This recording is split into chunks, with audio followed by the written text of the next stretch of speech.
Welcome to Dr. Creepen's Dungeon.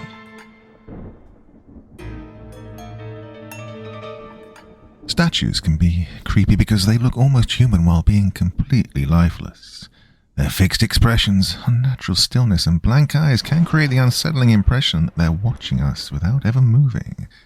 In the right setting, a deserted park, an old cemetery, or a dimly lit building, a statue can suddenly feel less like an object and more like something patiently waiting.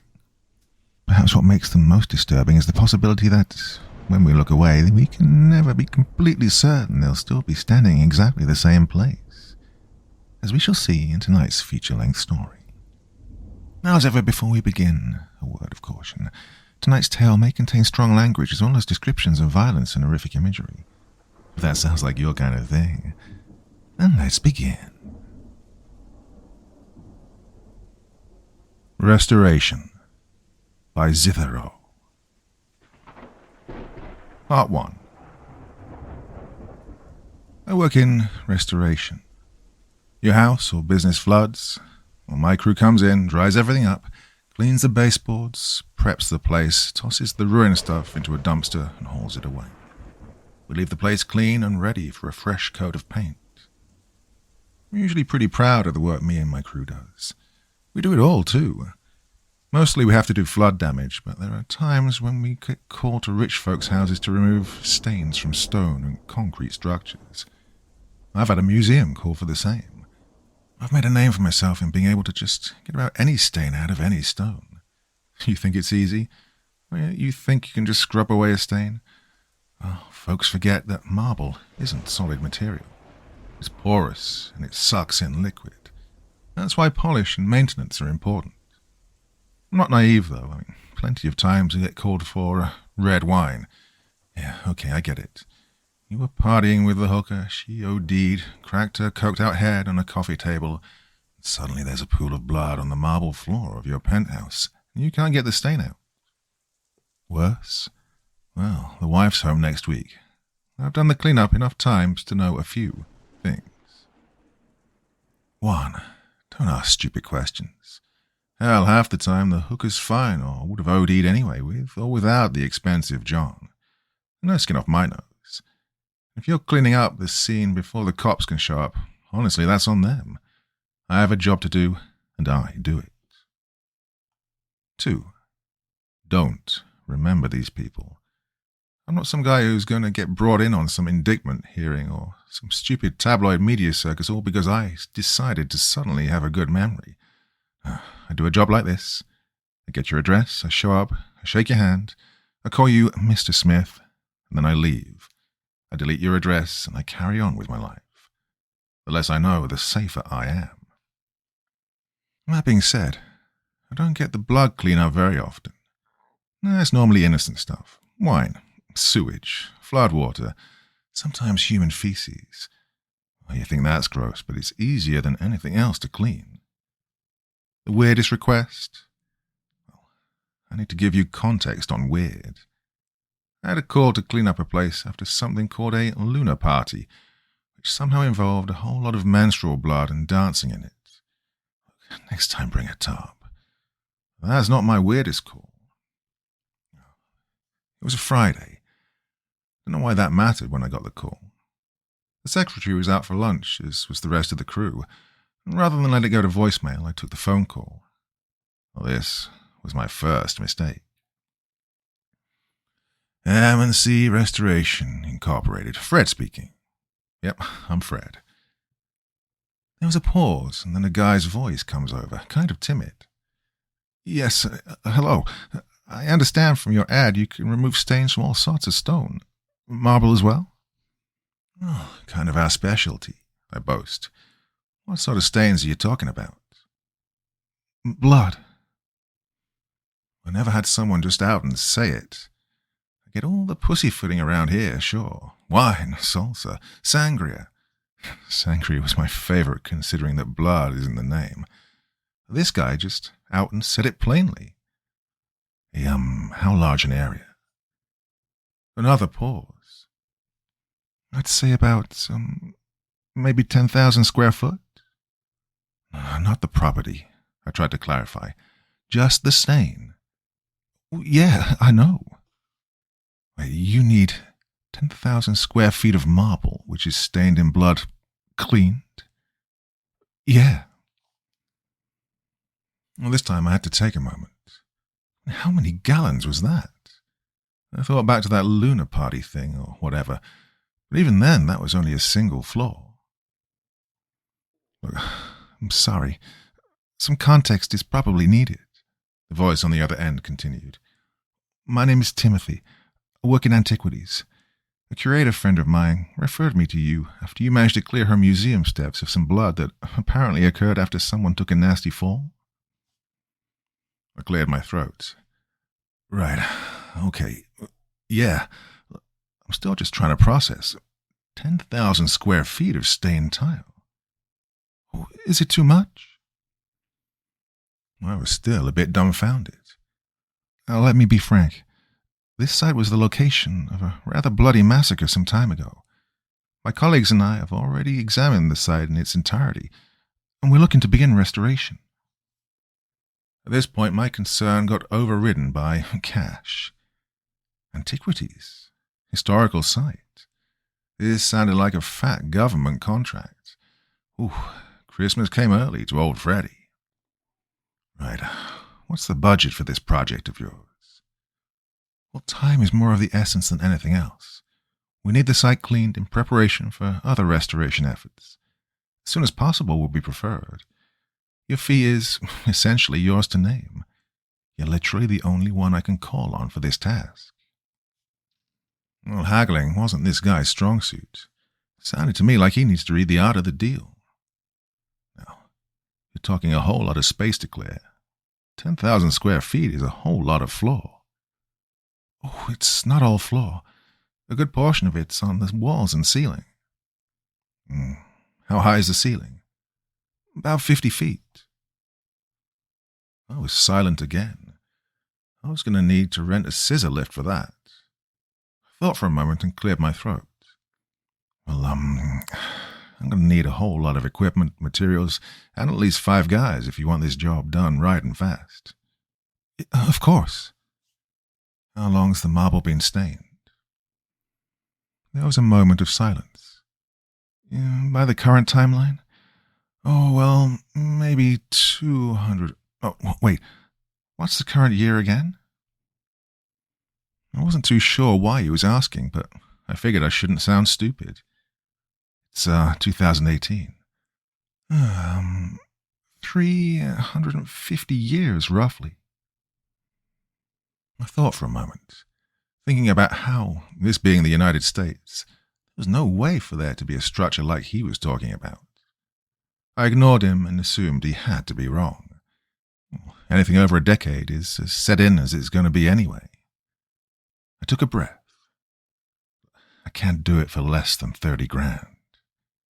I figured he'd work on needling the price down, but then he shocked me again. Understandable.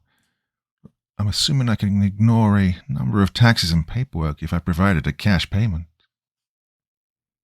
I coughed in shock, nearly swallowed my cigarette. Yeah, certainly. Cash. I'm going to have this job done and it was going to be tax-free. I felt like I'd just won the lotto. So, the job itself comes up. I've got my crew rolling to the address.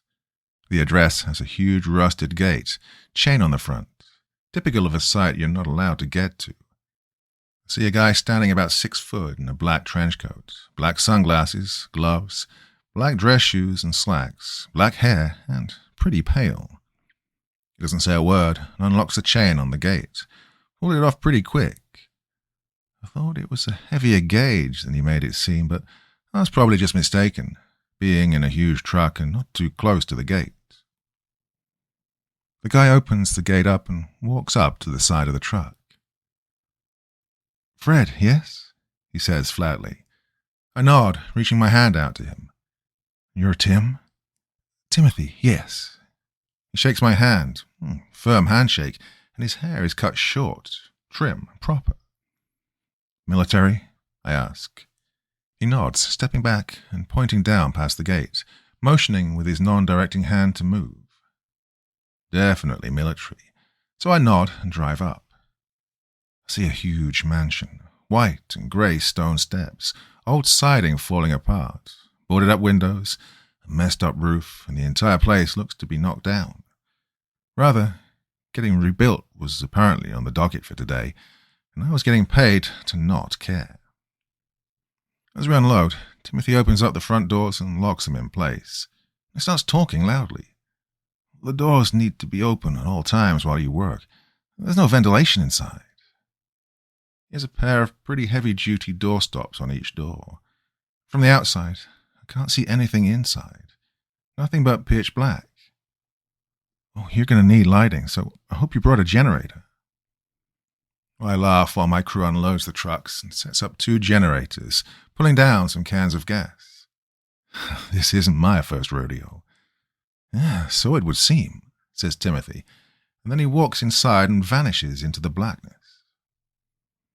I motion for the crew to set up the lights, and the first place we go is on either side of the door. Oh, he wasn't kidding about needing light. The boards were perfect, and the inside was absolutely pitch dark. Like the middle of a moonless dark night. I hear the generator kick on and the lights perk up a second later. That's when I see a massive white face appear out of the dark with brown drips across it. It's an angelic woman carved expertly out of marble. I swear I can see the pores on her cheeks and the split ends of her long hair. There's a second similar statue about 30 feet to the left, and it's covered in brown stains. I hear one of my guys, Chavez, speak up. My God. That's about when I got the hint something wasn't right. Chavez spoke again. Hail Mary, our Father protect us. I picked up Chavez from a day labourer site about a year ago, and I've been paying him under the table ever since. He's either from Mexico or Honduras, and he was a good worker, so I never bothered to care, and could never ask. This is too much. This place is cursed to high hell. The blood's all over those angel statues. What is this? Chavez was rambling. You see, the reason I never could ask Chavez where he came from was that he doesn't speak a goddamn word of English. Timothy's voice soon echoed across the room, walking over the solid marble in various states of stains and scrapes. I trust this isn't too much for you or your man. I didn't actually spot where he'd come from, but I wasn't paying attention before Chavez got a smack upside the head from one of my full-timers, Pete. Hey, since when the hell can you speak English, Chavez? When the hell did you learn Spanish, Peter? Chavez asked. Timothy seemed agitated. Gentlemen, if we can begin the job now. Then he walked past us and outside. I turned to both of my men. Pete, Chavez, shut the fuck up, both of you. We do this job, go home. You all get a good paycheck, okay? No more questions. Let's get moving. Oh, this place is cursed, Chavez said before turning around and pulling in the pressure washers and detergent bottles. Well, I got up in Chavez's face now, certain he could understand me. Look, the quicker we get started, the quicker we can get the hell out of here, understand? Understood, Chavez said, still looking confused. Pete then spoke up. Hey, boss. He focused a flashlight to a portion of the floor where the stain ended. I looked over to where he was shining the light.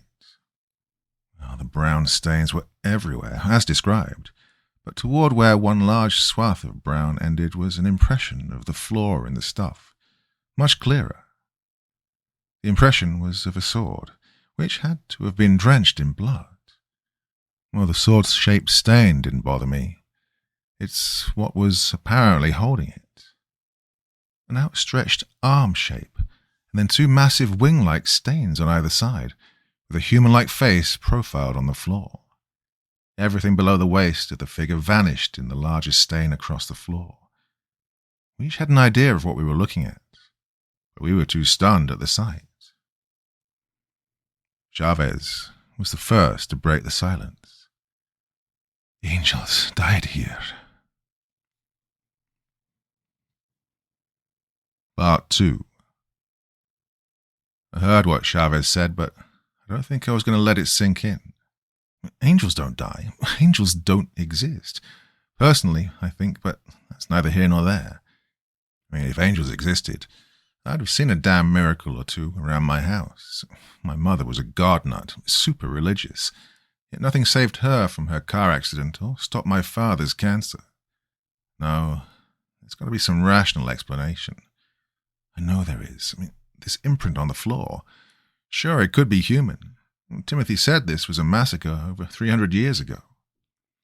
So, some guy died in a pool of his own blood, sword in hand, and the rest pooled in the shape of wings. No, it couldn't be wings. This was like some kind of Rorschach test.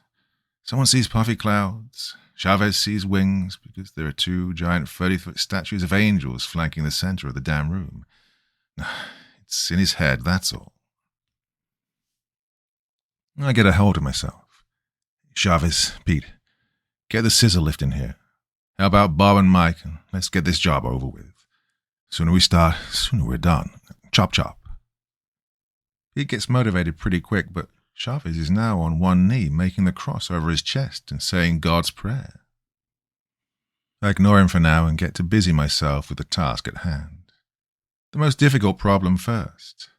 The statue on the left needs to be cleaned, and carefully since it's a work of art. As Bob and I are guiding the scissor lift into the place, I hear Timothy shouting something at Chavez. I rush over and now I feel like I'm on a normal worksite. Hey, don't shout at my guys. What's going on? I intervene. Chavez has both of his hands up, stepping back from a huge structure of canvas and plywood, making up a barricade to the right side of the entrance. I was just checking for more stains, Fred. Understanding Chavez is a new thing for me, but it's not entirely unwelcome. Timothy seems exasperated.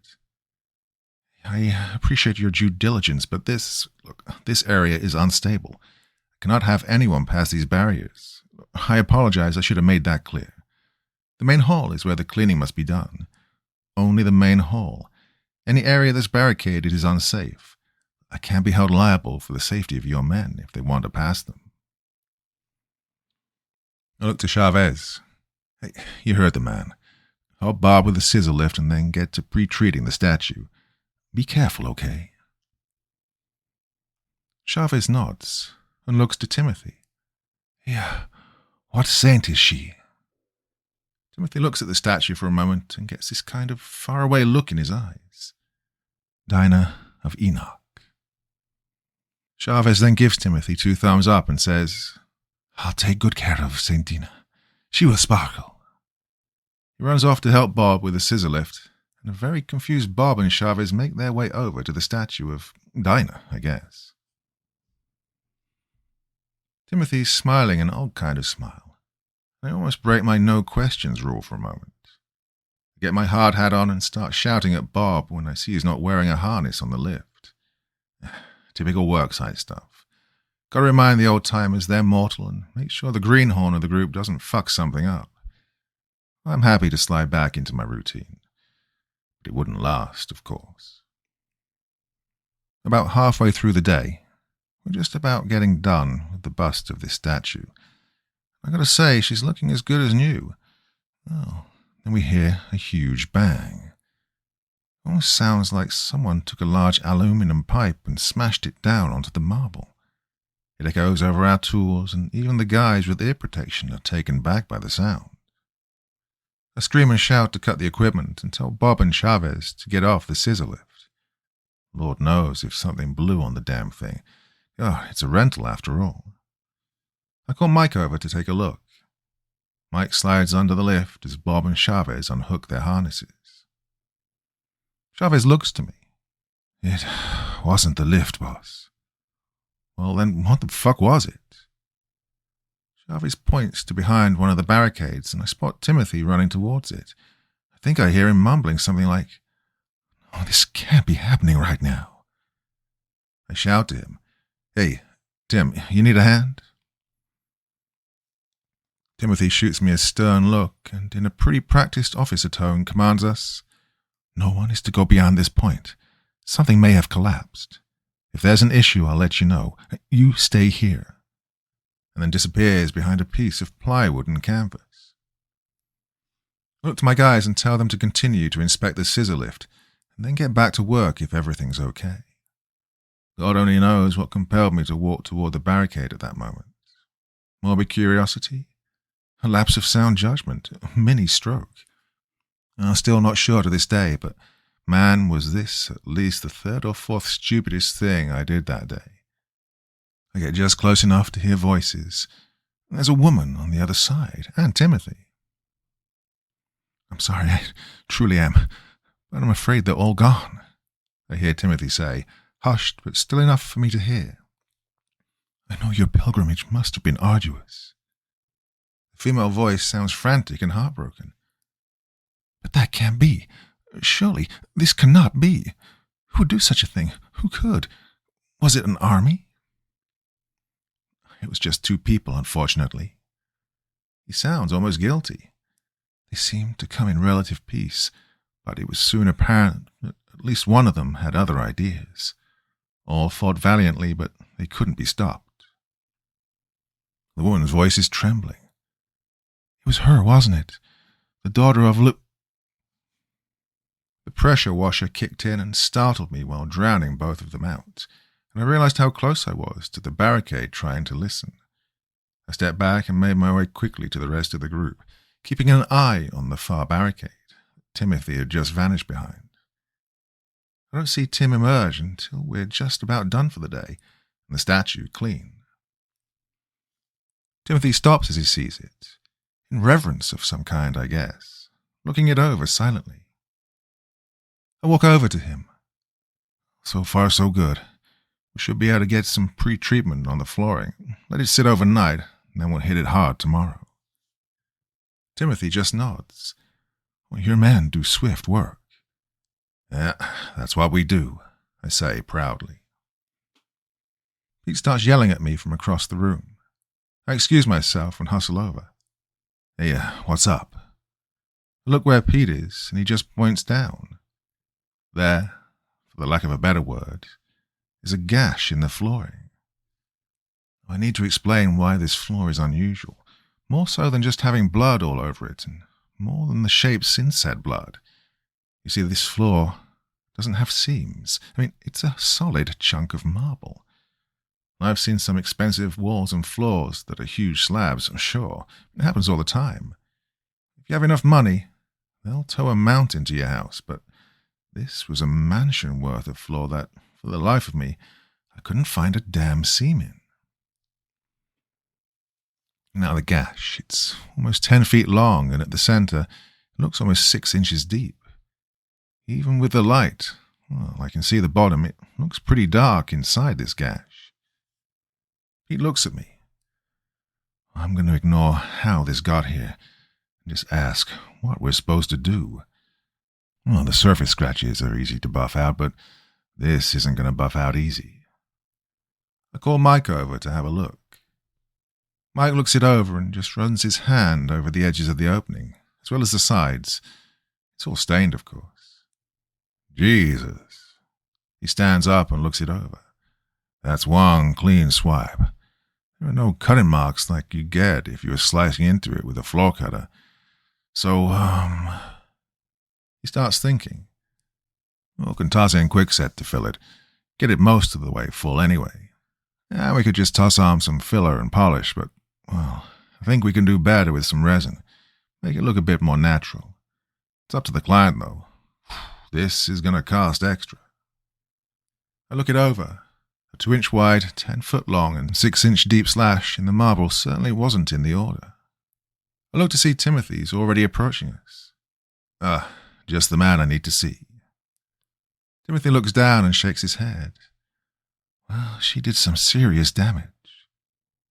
Don't ask, just don't, I keep saying in my head. Well, we can fill it and get it level, maybe even make it look pretty. This wasn't in the original quote, so I'd say about another $4,000. Well, I'd feel bad if this entire job didn't feel like some crazy funhouse. Timothy just nods. Fine, fine. Don't go crazy, just so it's level and no one trips over it. Mike heads out to get the materials we need, and I drag one of the sandblasters over. The gash is smooth, and it'll need to be rougher if that quickset is going to fill it in right. Everyone gets to work while I start to blast into this thing.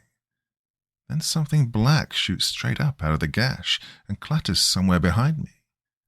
This is why I wear a hard hat, folks. I cut the blaster and look around. It doesn't seem like anyone else heard anything. I look to what popped out of the gash and realize the gash is about 9 inches deeper now, and I can see it's still solid marble, no subfloor or dirt. Nothing is behind me but my closed toolbox. Whatever popped up must have shattered when it hit the ground, or all I saw was sand and blood popping out of the gash in the floor. I get my ear protection back on and finish up prepping the gash to be filled. We pack up for the day. The floor is pre-treated. We store the tools and such inside, and I do a quick head count. I notice I'm short 1 Honduran. Oh yeah, mystery solved on that one. Chavez is from Honduras. I look around and then spot him coming out from behind the barrier, Timothy walking behind him, his hand on his shoulder. Ah, shit. I run over. Chavez, what the hell? You were told not to. Sorry, boss. Won't happen again. He's very quiet and looks to Timothy. Please, consider. I do not mind. Well, it's dangerous, Jorge, Timothy says. Discuss with me later, yes? Chavez just nods and walks off. Hey, what was that all about? I ask. Timothy just walks past me. I thought you didn't ask questions. Not when it involves one of my guys. I clear my throat. I'm sorry. Who disobeyed your instructions? Timothy glanced back at me, and with the light from the door behind him, I kind of got the best look at his icy blue eyes. Sure it doesn't happen again, Fred. I just nod dumbly as the red flags keep waving in my head. Just don't show up tomorrow. Take the money, leave the gear, and go on your merry way. Granted, I'd only been paid half of the job, but still, it was a decent amount. We get packed up, and the crew and I head out, packing my toolbox and other small items in the truck. I notice Timothy's locking up the doors of the place and then escorts us to the gates. He closes them with him on the other side. I pull my truck up to the gate. Here, you living on site? Timothy hesitates for a moment, but answers. Yeah, I have a trailer out back. Oh, see you bright and early tomorrow then, Timothy. He just nods and waves me off. I never actually paid attention to where he went from there. I turn to Chavez in the truck and ask, So, what did you and Timothy talk about? Okay, is all I get from Chavez. Oh, he has to be fucking with me. I put it out of my mind, drop Chavez off at his place. He waves as always. Gracias, Senor Fred, and heads home. I head back home as well. At home, the kids are asleep, as is the wife, and I've got my toolbox in the garage. I pop open my toolbox, as I've got to swap a few things in and out for the next day, specifically some mixing bits and the like. When I open my toolbox, however, something inside of it is certainly not a tool I've ever used. I suddenly recognize it. It's the object that came out of the gash. My toolbox was open behind me, but it must have closed when the thing slammed into it. The object's about 3 feet deep in the center, 2 feet long, and about 3 inches thick at the top, tapering to a point at the bottom. It looks almost like a wedge, and I realize it's probably blood that seeped into the gash and solidified over the years. I pick it up, and it's light, but despite my best attempts, I can't break this thing. Looking at this object in the light for the first time, well, it almost looks like a blade. Either that or the shape of the gash just shaped this thing into one. The top is flat. The bottom comes to a point, Not sharp, but it could be. Light seems to penetrate through the edge of this thing, and it's tinted deep red, and the rest appears to be black. I didn't even know blood could become a solid, but I guess if there's enough of it, it's possible. It's about 10 after 11 when I swear I hear 3 taps against my front door, as if I had a knocker or something. Well, I don't, by the way.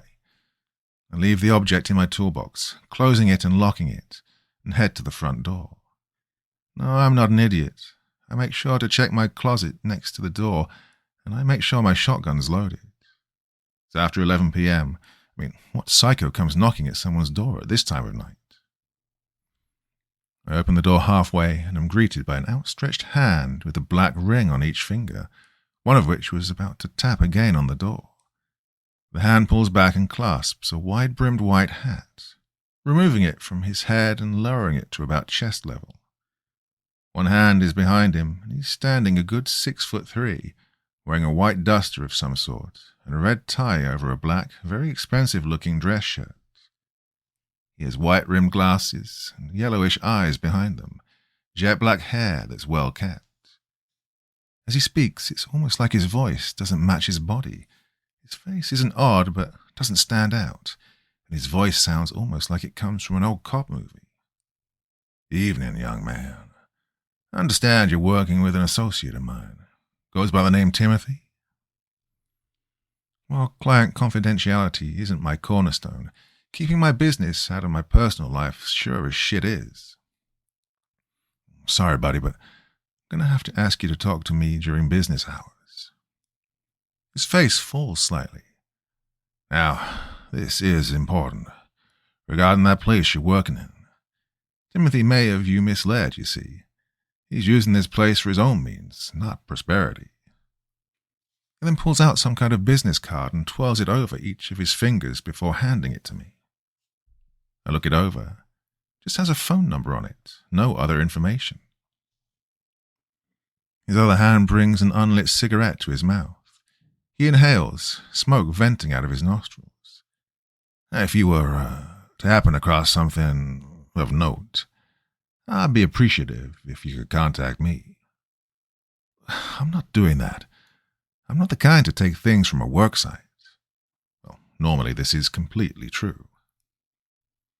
The shit-eating grin spreads across this guy's face, and his oddly perfect teeth almost glisten in the light on my porch.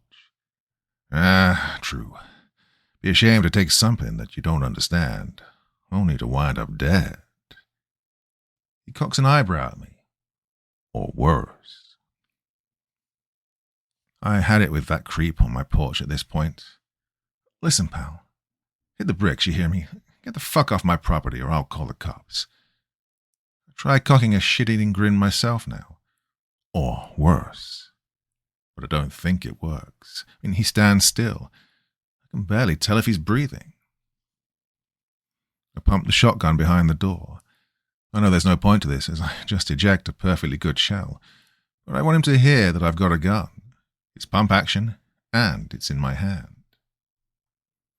His voice suddenly changes, or he just drops the facade, and a raspy voice like that of a lifelong chain smoker slithers out of his throat, half a whisper, half a wheeze. "Not parting with it then, eh? Well, I'll have it one way or another, for certain." The accent is hard to place. It's not quite Middle Eastern, but it's not like anything I've ever heard. I've now pulled the shotgun out and pointed at his face. "Now, I'm done with you. Whoever the fuck you are, just get out." He doesn't even flinch. He just grins more, a hissing chuckle dripping out of his mouth. "You are a fun one. Never once does your sort disappoint. Always resorting to the fire provided by Prometheus, and yet—" He pauses, eyeing the barrel of the gun, never considering where it came from. I'm not sure where he pulled it from, but he suddenly crunches into an apple he must have had in his pocket. "I suppose I'll have to reconsider. Maybe when you're asleep, like what happened to that hooker you cleaned up a few years back on Broadway." My heart skipped a beat. I don't talk about clients, and clients would never talk about me. I never go into that much detail either. I just restore shit. Well, a man of your skills is bound to clean up a homicide or two, knowingly or not. He tilts his head back, looking at me down the barrel of the gun. Cleaning up the sin left behind by those less scrupulous than yourself, eh? Oh, we've been watching you for some time. Now, for some reason, his eyes go wider. Red, Fred. I click the safety off of the shotgun and put my finger on the trigger. Get the fuck out of here right now. Another loud crunch of his apple, and he seems to mockingly throw his hands up, walking backward, keeping eye contact with me with those yellow eyes.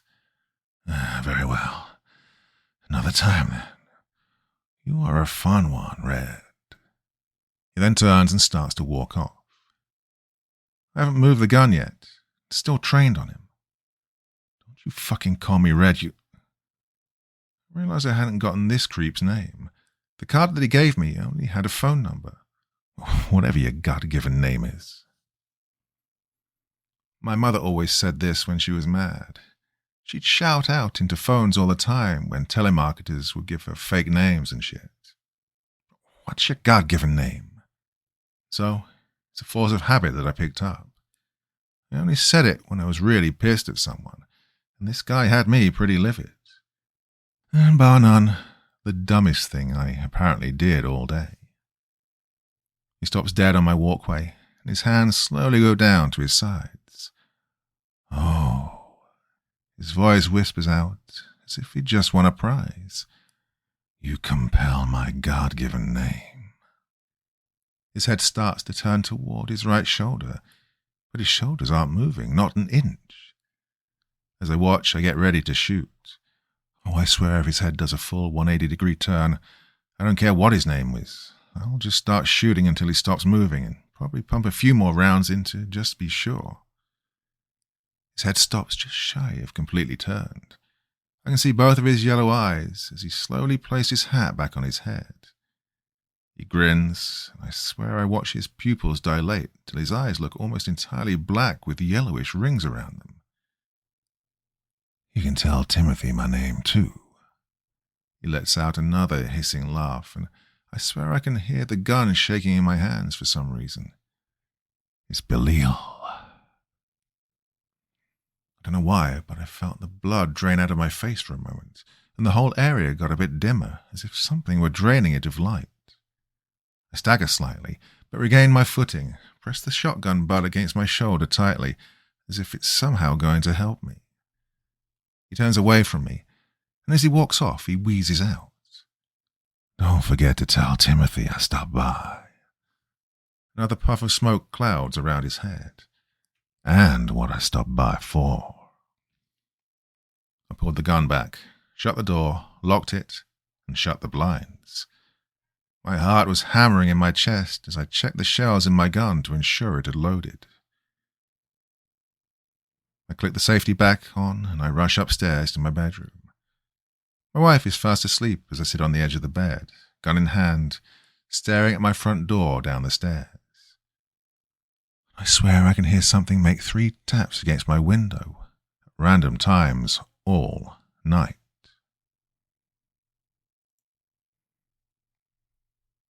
Part 3. Morning came, and I haven't put the shotgun down yet. Still sitting at the end of the bed and checking the windows. Seemed like the tapping sound stopped sometime around dawn.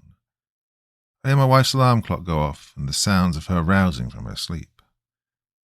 Morning, honey, she mumbles, brunette hair a massive frizz and tangles. Morning, I say simply, making sure she's okay. She gets out of bed and heads to the bathroom.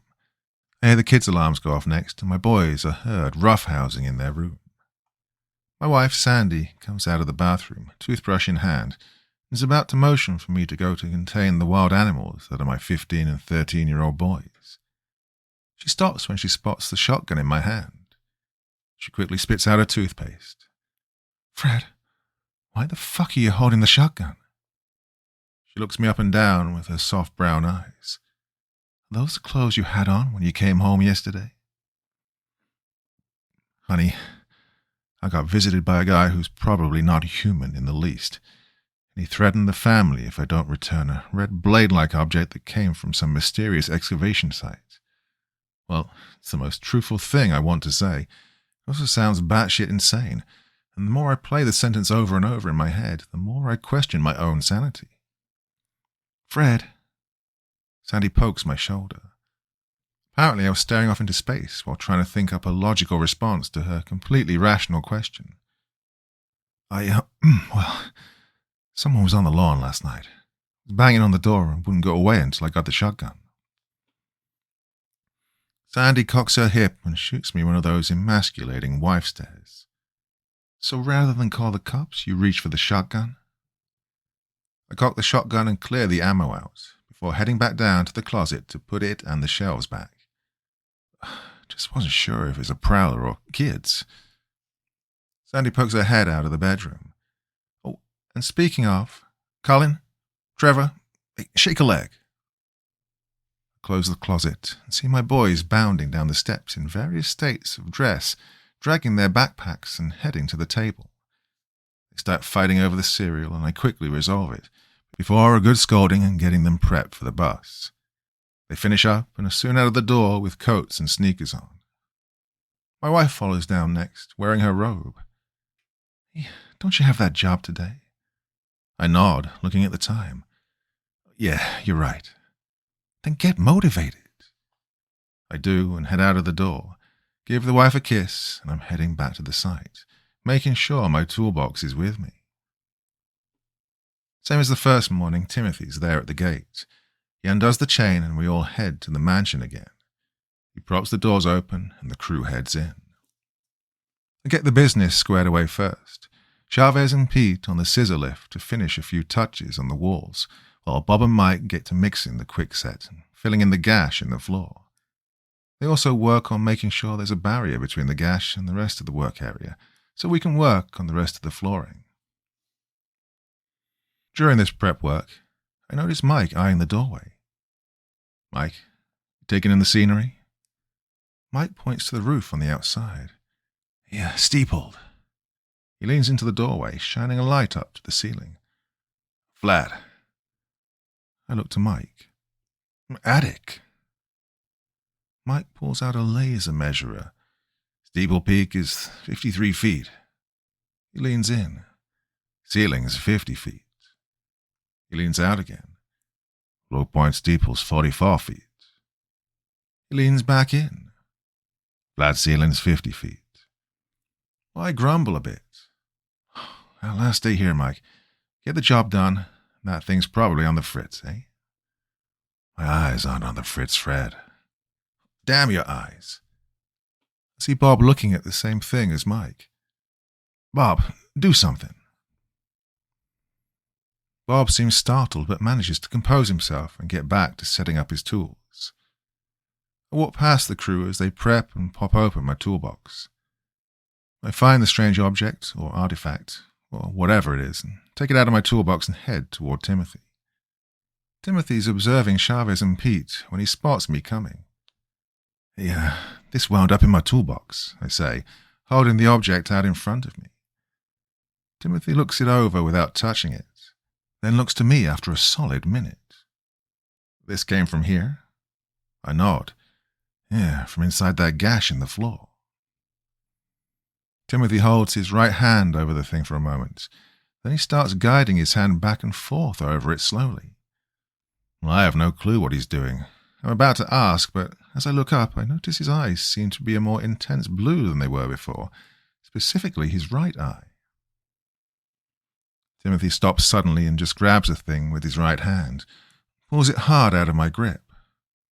Well, thanks for returning this. He turns it over in his hand again. His eyes seem to be a normal shade of blue once more. It's a very rare find. Yeah, that's what your associate said. I was hoping to fish for some info. If this Belial guy knows Timothy, then Timothy should know him. Associate? He looks at me quizzically. I nod. Yeah. Tall guy, kind of yellow eyes. Way too perfect teeth. Timothy seems completely confused. I'm afraid I don't know anyone like that.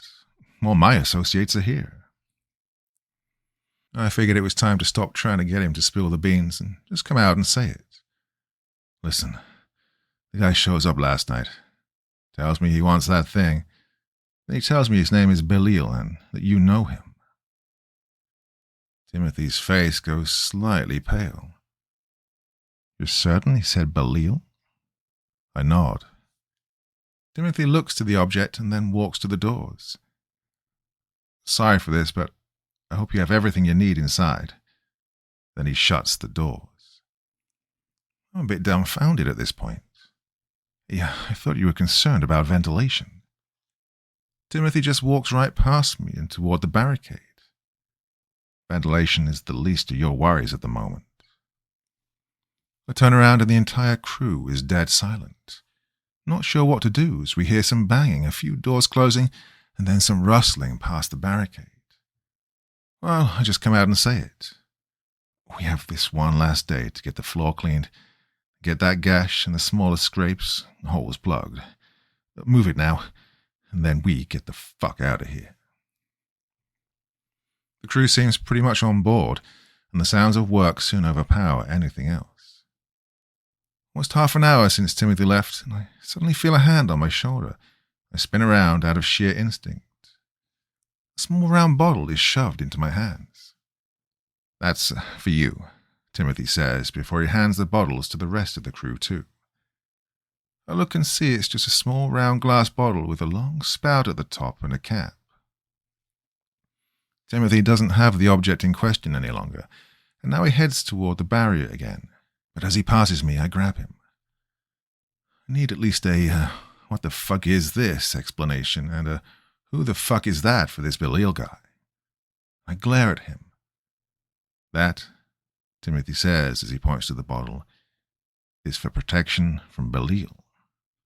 Well, it's half of my questions, Tim. Timothy,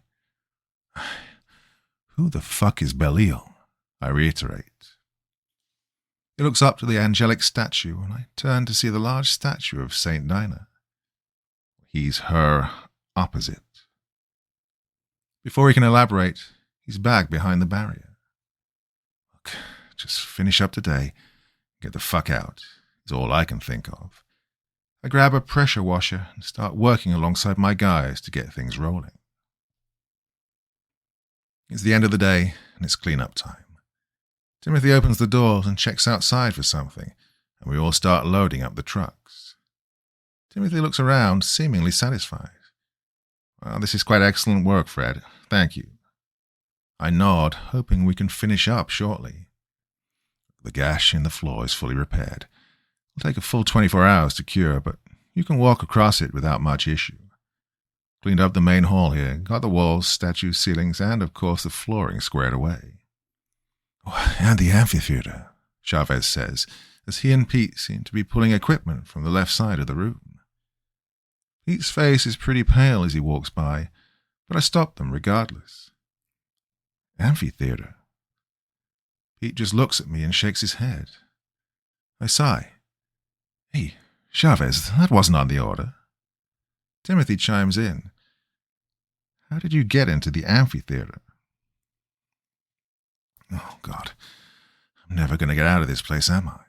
So close and yet so far. Chavez happily shows us down the left-hand side of the hall and clicks on the lights. A pair of massive 50-foot double doors stand right in front of us and reach from floor to ceiling. The ceiling looks like it tapers to a dome. It's not so much that there's a pair of massive 50-foot tall double doors right in front of me that are almost 20 foot wide.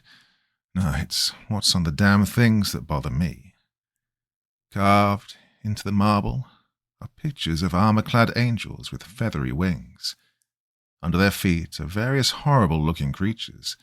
A few of the angels stand over said defeated creatures, with spears shoved in them. Others are in the process of smiting them. As the doors go up, the carvings get weirder. Not just feathery angels, but these other winged humanoid things.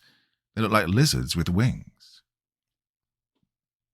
Stranger still is at the very top of these doors is a huge lizard-like figure. massive bat-like wings spread out, holding a shield with a cross on it and a huge spear. It's hard to see fully, but the doors seem to meet, or at least have to meet, in the middle, where his face would be. If you could call it a face. It's mostly a lizard head with horns over a long snake-like neck. Chavez takes a knee in front of the doors and starts reciting God's prayer. One of them clicks open. Voice-activated doors? I ask, hoping there's some kind of rational explanation and wondering why we haven't left yet. Chavez gets up and opens the door enough to walk in. He drags one of the lamps in and powers it up, motioning for us to come in.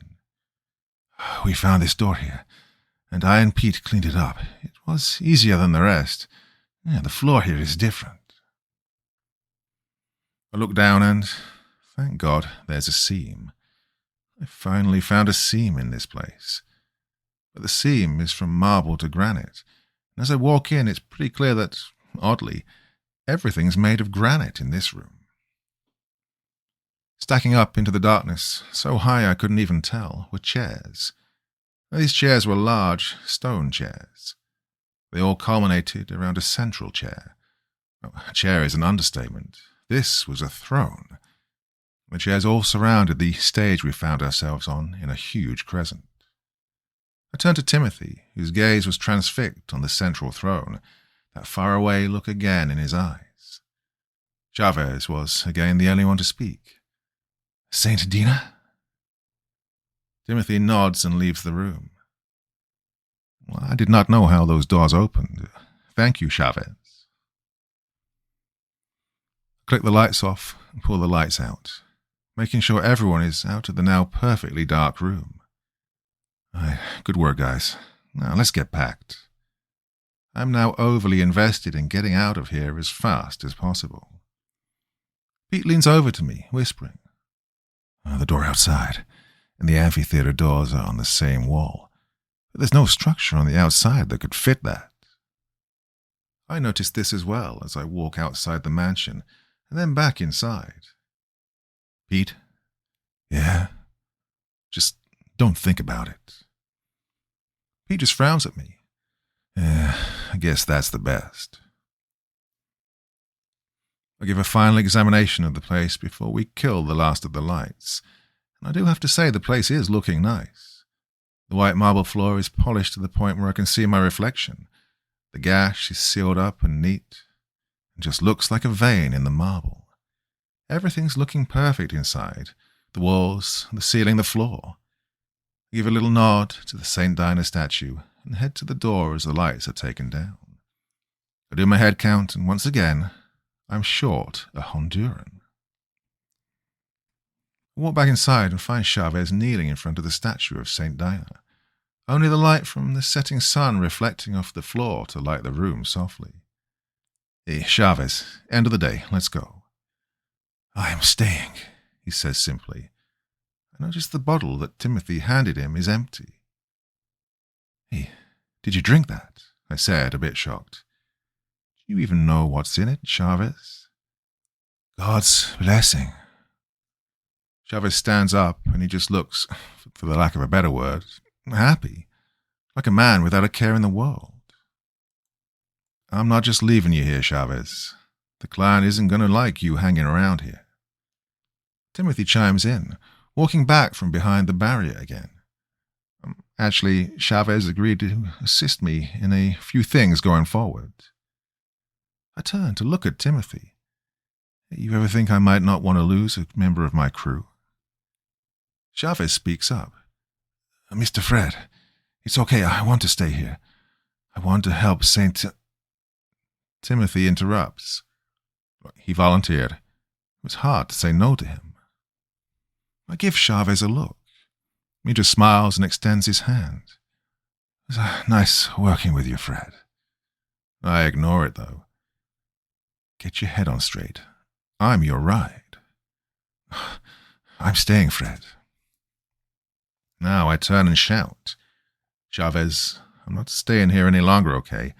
I'm out, done, finished. I stopped for a second. I didn't say finished, I said finito, but for some reason it came out as English. I'm 100% done with this place, okay? I'm out. Job's done. You want to stay? Enjoy. I head towards my truck, look to my toolbox, ensure that nothing else is there that shouldn't be. I close it, and out I go. As I head out the doors, Timothy starts to close them behind us, him and Chavez still inside. Timothy looks to me before he closes the doors. The remainder of your payment is in the truck. Everything we discussed. I cannot fully express my gratitude. He shuts the doors and we load up. I check the truck and there's an envelope with the second half of the payment. I'm pretty shocked and I count the bills a few times. I'm up a good 10 grand. I've heard of getting a tip, but this was a bit of an overkill. I know one pair of kids whose college fund is going to be in a good place after all of this. At home, I'm doing the husband thing and cleaning up the dishes from the wife's dinner. Sandy and the boys are asleep. That's when I hear a crash in the garage. I run to the closet, grab the shotgun, and fill it with a few shells before I rush in. I'm kind of expecting him at this point. My toolbox and all the tools are strewn about all over the floor. I see my garage door open slightly and suddenly something small and almost glass-like hits me in the face. I look down to see what looks like a chunk of the object that was in my toolbox, about the size of a $50, land on the floor. That's but a pittance, Red Fred.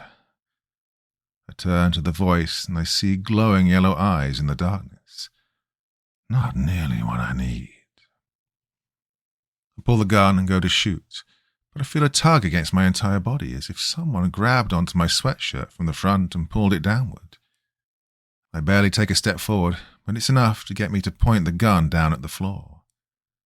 I look up as Belial's hand is dropping from being in midair, steam rising off the black rings on his fingers. Weak. Not this week, though. Another hissing laugh. He offered you protection, eh? How noble. Before I can take aim, a tool shoots off my workbench and smacks into the shotgun, which lands a few feet from me. I lunge for it, but it suddenly leaps off the floor and into Belial's hand.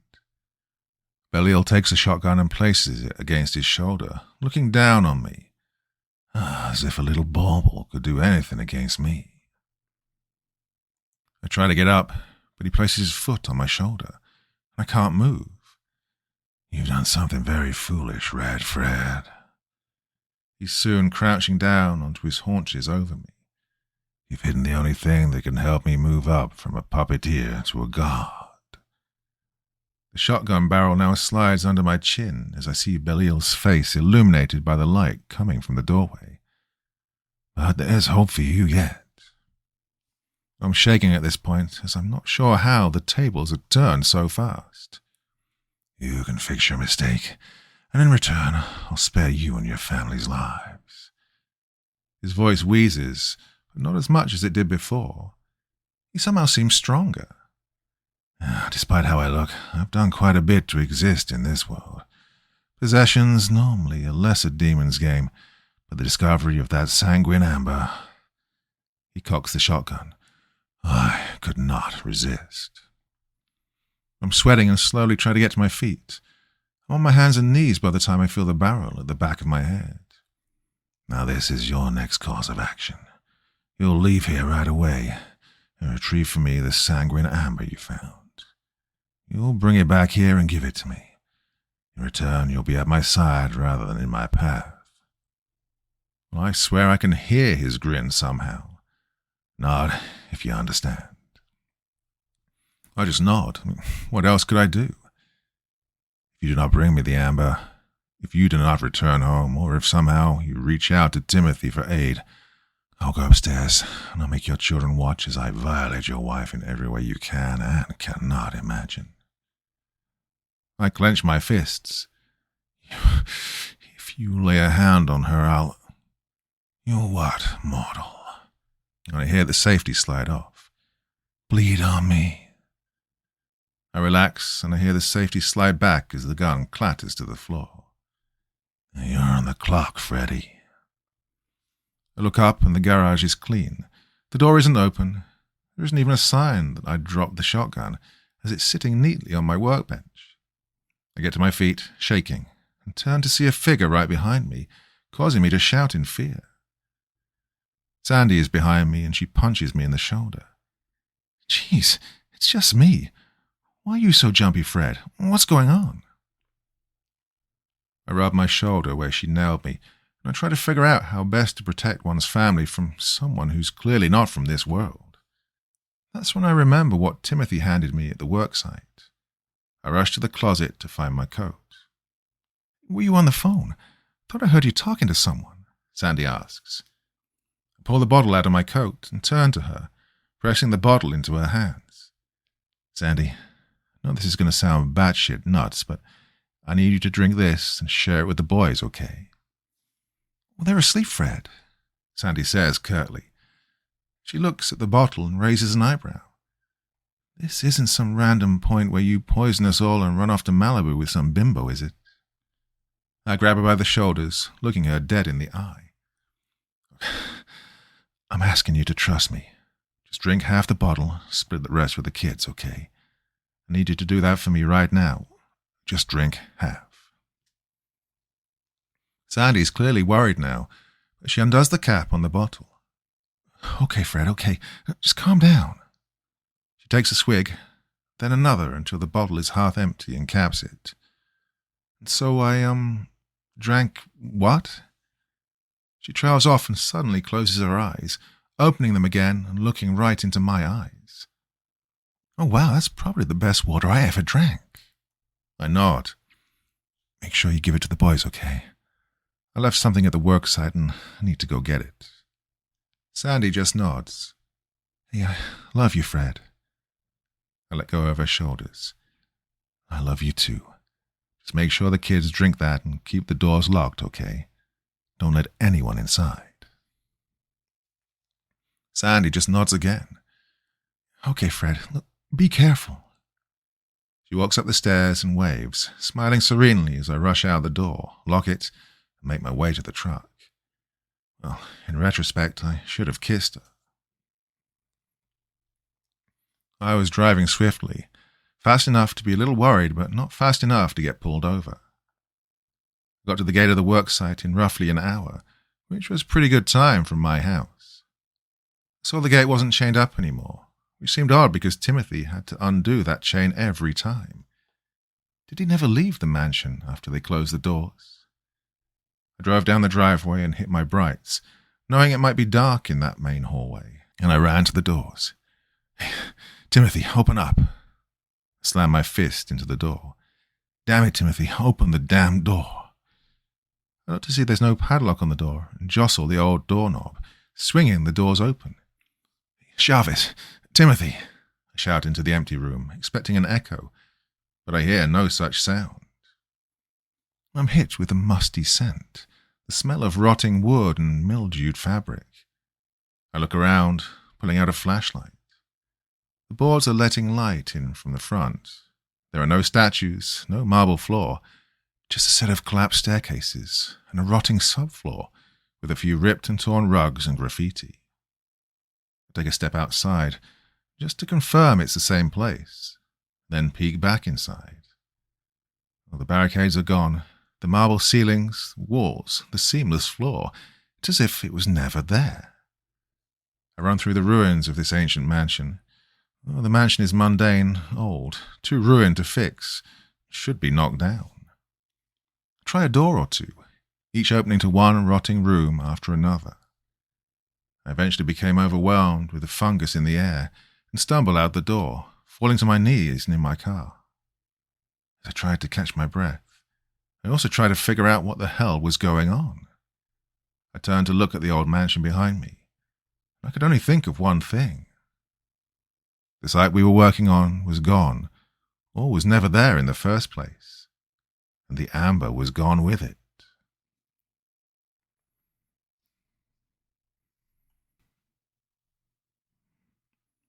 Part 4.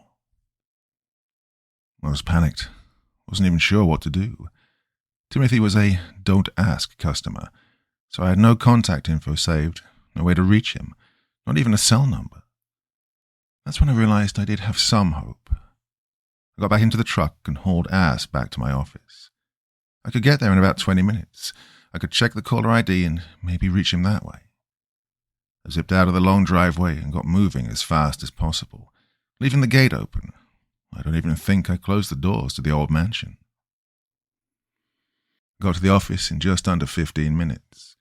I fumbled with the lock, having to stop myself for a second and then calmly get the key into the slot.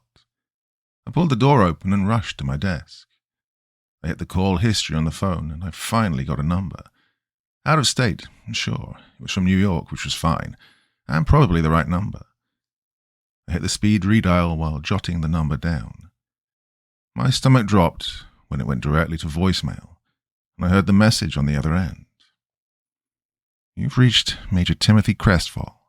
Please leave a message and I'll get back to you shortly. Godspeed. I hadn't caught my breath by the time the beep occurred. Timothy, please, you need to call me back. Belial's threatening my family, my wife, the kids. I gave them that water you gave me, but this guy, he's... Oh, I don't think... Well, should I say it out loud to make it real? I don't think he's human. Help me. I hung up and tried to call again, direct to voicemail once more. A random thought runs past my frantic mind. And he's a bit young looking for an officer, right? My cell phone rings. It's a 1-800 number of some sort, calling me in the middle of the night. I was about to ignore it, but something told me I shouldn't. I answered the phone. This is Fred. Who's this? There's a crackle on the other line. I think I hear something like a scream before it cuts out entirely. A young man is on the line, and he sounds shaken. Sir, are you Fred Macchione?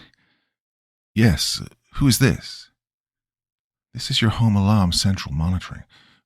Sir, we're getting alerts that multiple smoke detectors have alarmed in the home. We've contacted the fire department, but we're not able to reach anyone in the house via the front panel. Are you at home at the moment? I feel a little dizzy, but I stand up regardless and make my way to my car. Oh, God. Have you tried my wife's cell? Yes, sir. We've attempted multiple times. Are you home? No, I'm not home. Well, the fire department's on its way, sir. Do you need me to stay on the line with you? No, I'm going home. I jump out of the office, leaving it unlocked, and I get in the truck. At this point, I don't give a single solitary fuck about speed limits. No, I'm flooring it. I'm not even paying attention to the speedometer until I look in my rear view and I see police lights. I pull over, shaking, not even sure what's going on. What's happening with my family? I keep thinking that they're going to be safe, and I gave that holy water stuff to them. They'd have to be alive and well because of that. Well, Chavez called it God's blessing. I tap against my window and I roll it down quickly. The cop is a gruff-looking, heavy-set black guy. In a hurry. My voice cracks and I try to compose myself. Officer, I got a message from my alarm company that there are smoke alarms going off at my house. I've got about 20 minutes to get there. I need to pass on this. The officer puts his hand out. License, sir. I curse and hand him my license. I hear him actually running to his car. I contemplate just speeding off right then and there. Scenarios going through my head of him shooting out my tires or turning the entire thing into a police chase. My train of thought is broken when he runs back to my window, giving me my license. Right, follow me. Try to keep up, sir. What? I'm confused by this. I'm giving you an escort. I think I went pale at this point. The cop puts his hand on my shoulder. Sir, do you need me to give you a lift? I look to my shaking hands and just nod dumbly. He opens my truck door, takes out the keys, and undoes the seatbelt. Before I know what's going on, I'm in his squad car, and we're speeding down the streets with the sirens blaring. I hear the radio chatter come in and out, but I can barely understand it. He grabs his radio. Car 314. Got a resident of 335 Locust Street en route to the scene. The scene? Well, I'm still in disbelief, shock, and can barely tell when we're on my street and the car finally slows down after it was done running every red light and every stop sign. The car comes to a stop, and I scramble out of the car. I'm half blinded by the sea of emergency vehicles, ambulance, fire, and other cop cars. I think, briefly, that at least the alarm system did something after 10 years of a monthly subscription. The heavyset officer is already out and parting the onlookers in front of me, stepping past the caution tape. He says something to the other officers as I wander onto my front lawn. I stagger onto the lawn to see the smouldering remains of my home. Firefighters are working to put one of the fires out. I look around frantically, trying to spot Sandy and the boys, and eventually I find them. 3 body bags are on the lawn, sealed. 2 smaller forms inside and another that reminds me of my wife when she'd hide under the sheets. I feel pain in my knees suddenly. Apparently, I fell at seeing them. I feel a pair of hands on my shoulders, another roughly handling my arms and hefting me up. My legs barely function as I'm led to the back of an ambulance. The heavyset officer helps me sit down in the back of the ambulance. Through all the white noise, I see a very bright light in my face, and a voice slowly, finally comes through. "Can you hear me, sir?" A young black woman is in front of me with an ophthalmoscope. I blink, finally, shaking my head. "Yeah." She moves the bright light back and forth, and I start to come out of my funk. I look to the pavement. They didn't make it out, did they? Her tone is emphatic, but practiced. "I'm sorry, no. We did everything we could, but by the time the fire department was even able to reach them, it was too late." I do my best not to just burst into tears, but they come anyway. I suppress a sob and try to swallow it down. I blink a few tears out of my eyes, and I hear the female EMT walk away. I hear a few male voices approaching. "That's him? Okay, I've got it from here. You can fall back. Might get, ugly, you know." I shake my head, knocking a few tears out. Cops are going to be asking me questions, and I need to be composed. I try to dry my eyes, but it doesn't work. I feel the ambulance shift slightly as if someone is sitting next to me. "Mr. Macchione?" I nod, eyes still downcast. "I'm Detective Benjamin Leibel. Got a few questions to ask, mostly regarding your whereabouts prior to the fire." "Smoke?" A pack of cigarettes is offered. I take one, accept the light, and take a deep breath. I'm about to say something when I think about how odd that name sounds. I hear a wheezing snicker, and the voice changes to one I'm far too familiar with. "I'm kidding, Freddy. I know where you were." My head snaps to my left, and I see Belil. He's sitting right next to me, black hair slicked back above his pale face, yellow eyes and 2 white teeth. His duster is still white, but in addition to the red tie, he has a police ID badge hanging around his neck. I clench my fist, grit my teeth, but before I can stand and deck him in his perfect teeth, his hand is on my fist and he's hushing me, pulling my hand down. "Shh," he starts. "I was just delivering on a promise, Red Fred." I try to push against his hand, but it doesn't budge. "Stop calling me that." "We all call you that, Red Fred. You should get used to it." His grin now fades. "I have to give you some kudos, Freddy. That was a dirty trick." "What the hell are you talking about?" His grin seems to return somewhat. "When I couldn't pull you towards me, I assumed you'd drunk some of the sanctified water from the Guardian Temple." "Guardian Temple?" Belil snickers, almost hissing. "The place you were cleaning, Freddy." He takes a deep breath, wheezing out his next words. "As I said, you surprised me, giving your only protection against me to your family. Oh, smarter than I took you for." I glare daggers at him, even with tears in my eyes. And this seems to make him even happier. You see, Fred, normally what I would have done would have been to march you up to your children's bedroom, wake 'em up, and take 'em to Mommy. I'd then torture her relentlessly until she forsakes you and the children, and then promise her an end to her pain in exchange for her soul. A chill runs down my spine.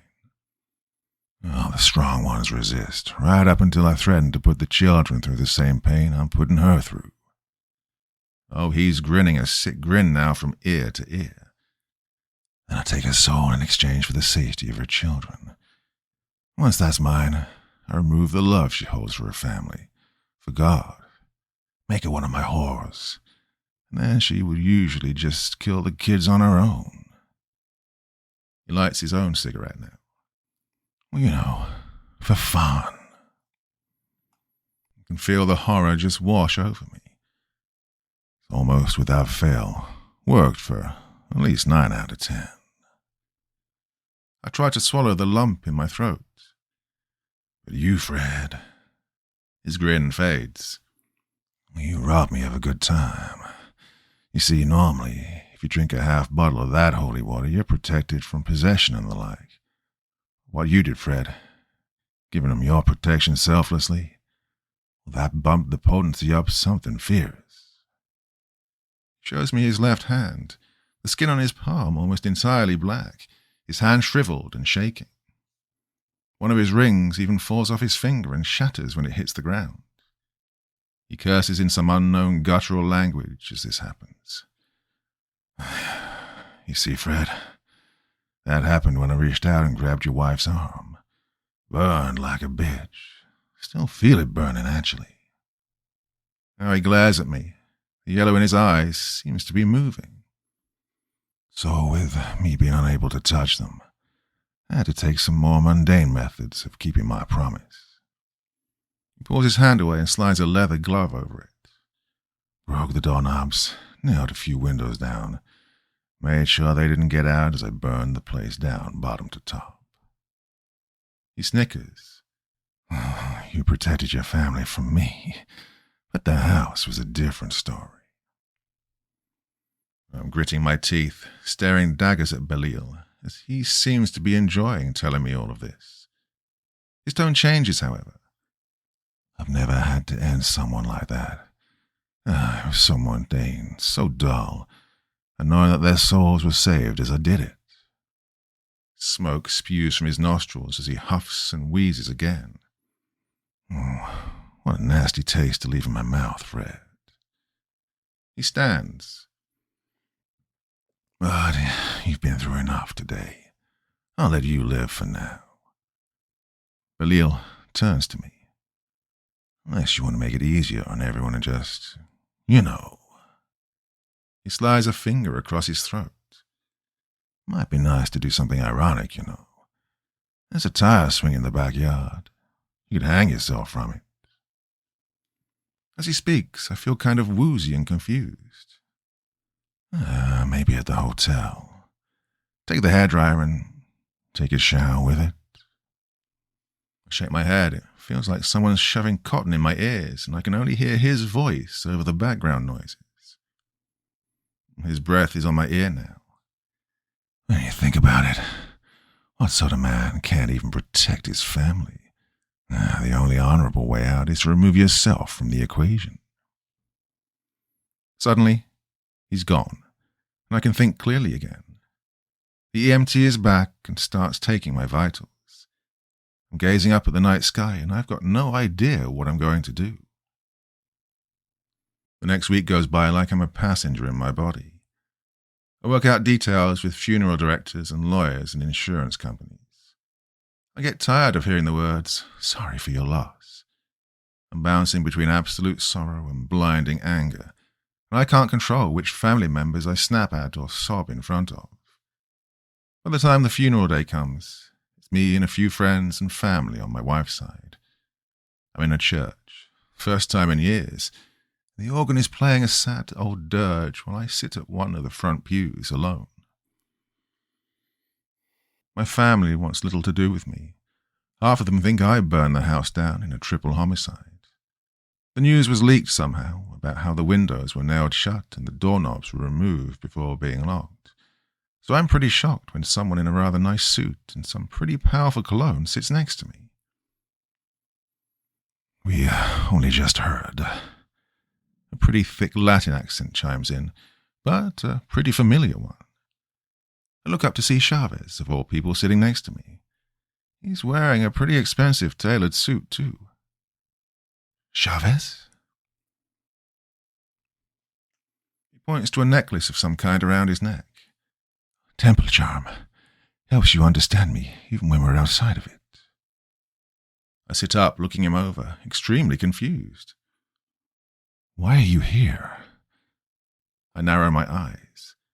And where the fuck is Timothy? Chavez frowns.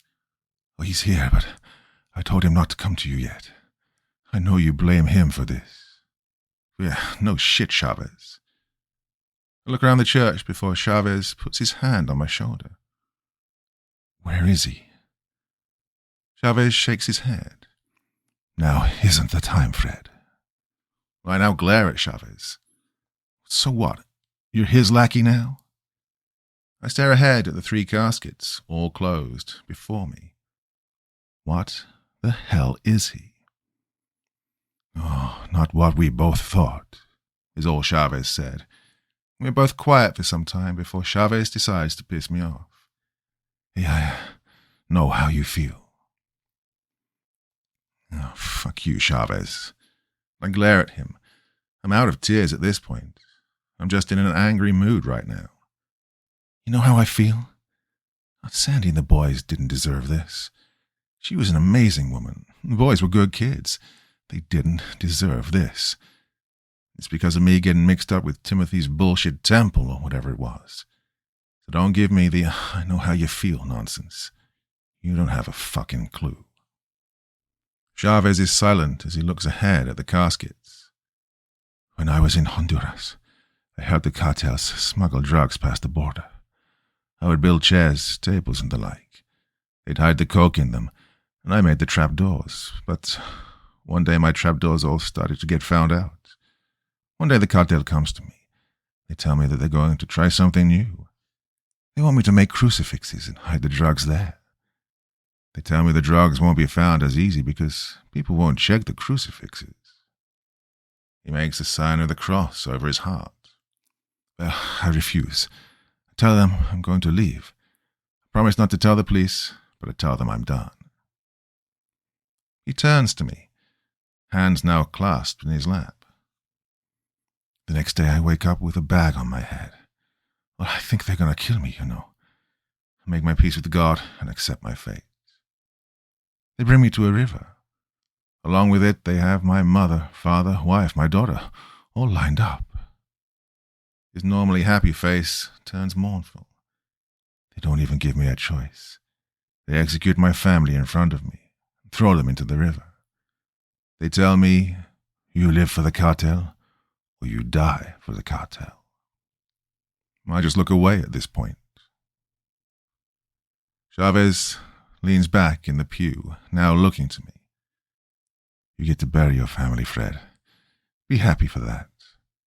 I'll never have that right. It was taken from me. I turn to him. Well, his story is probably worse than my own. Not that I'm weighing tragedies or everything. Chavez, I ask, you never answered me.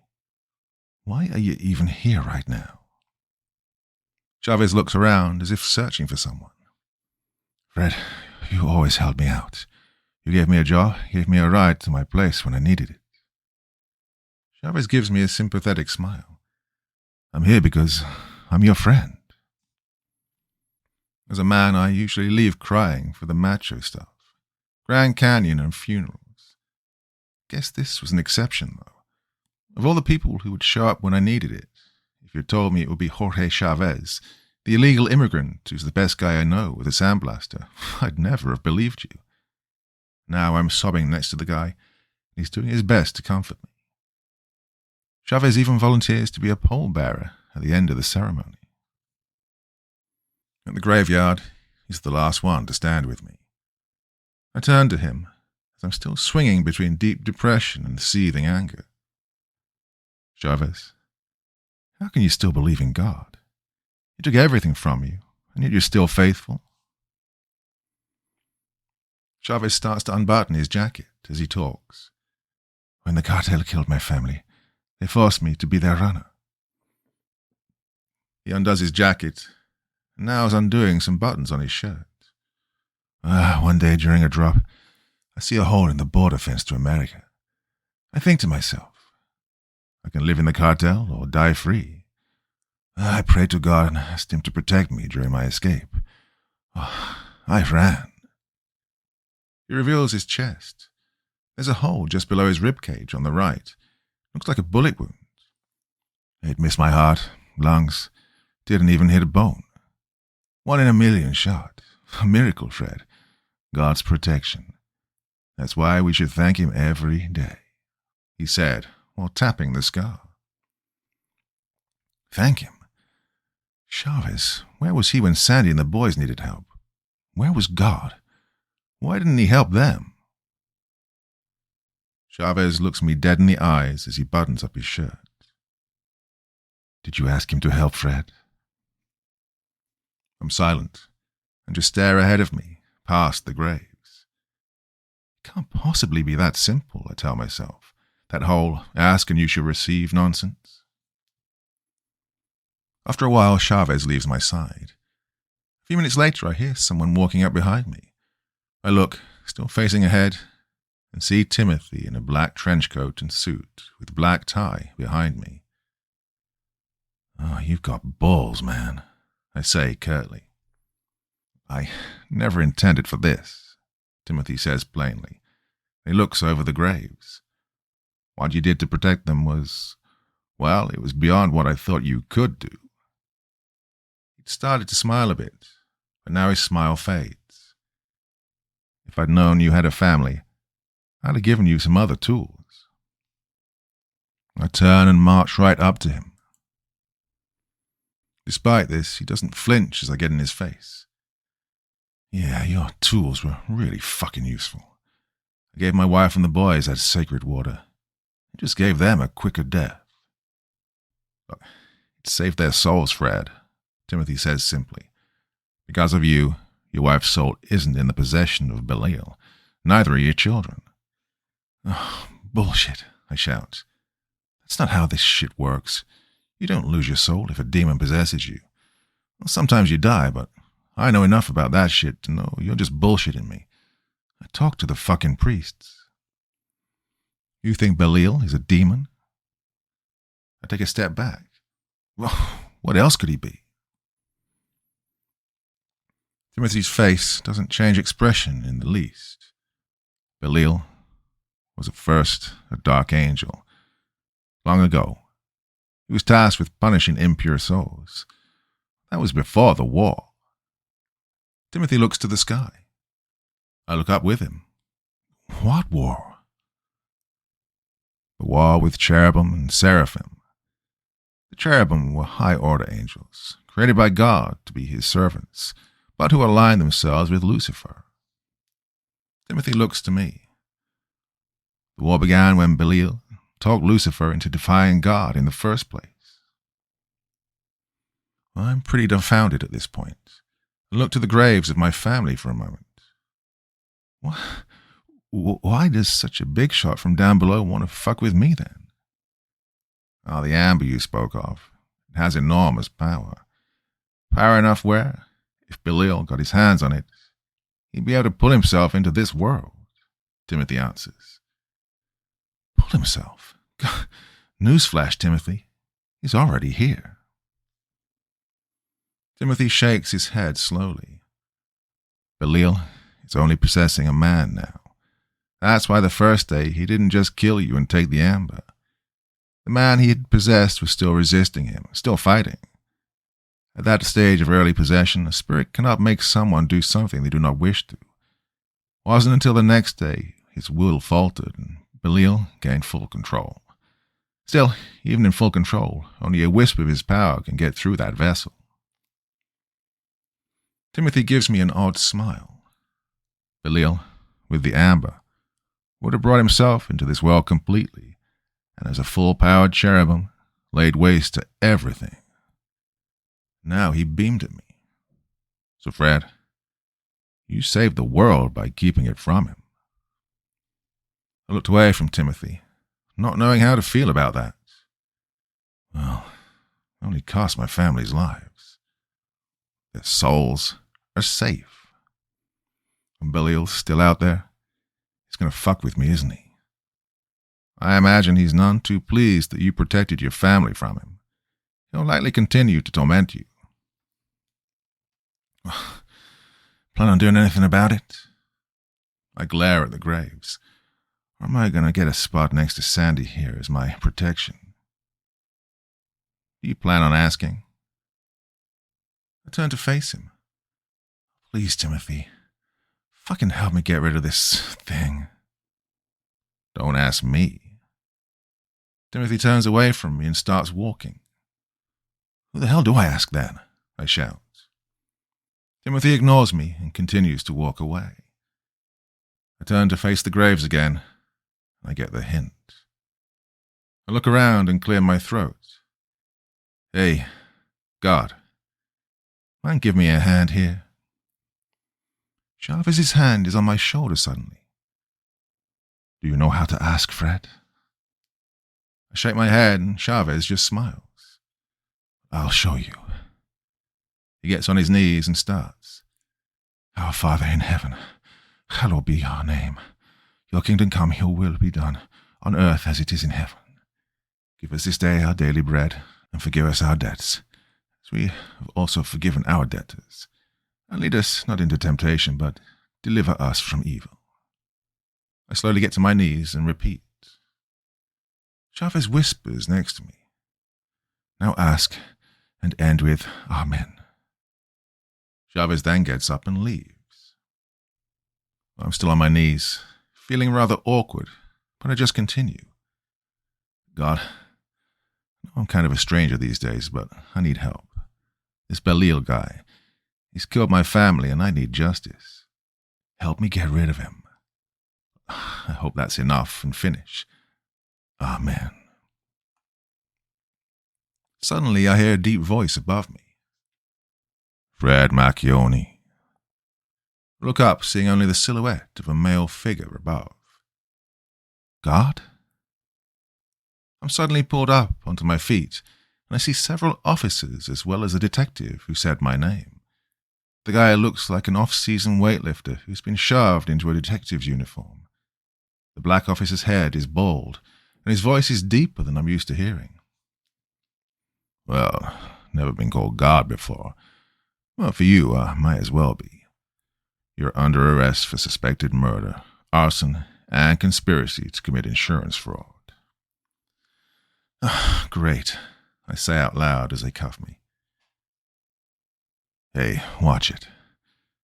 As I'm led away from the graves of my family, I spot him, clad in his usual white duster and red tie, wearing the police badge again.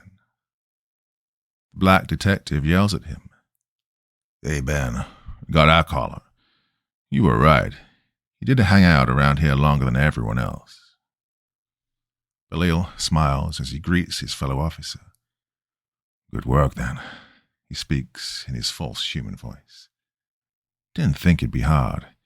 Left a shitload of evidence behind. He smiles at me. Well, we're going to have fun with you. Thanks, God, I think to myself as I'm shoved into a squad car. I look out the window as I see the black detective walk away from Belial. Then Timothy comes out from behind a tree nearby. Timothy stares Belial down, and Belial turns to face him. They contrast each other oddly, Timothy in his black trench coat and Belial in white. Not the right matchup, I think. They say a few things to each other, though I can't really hear too well.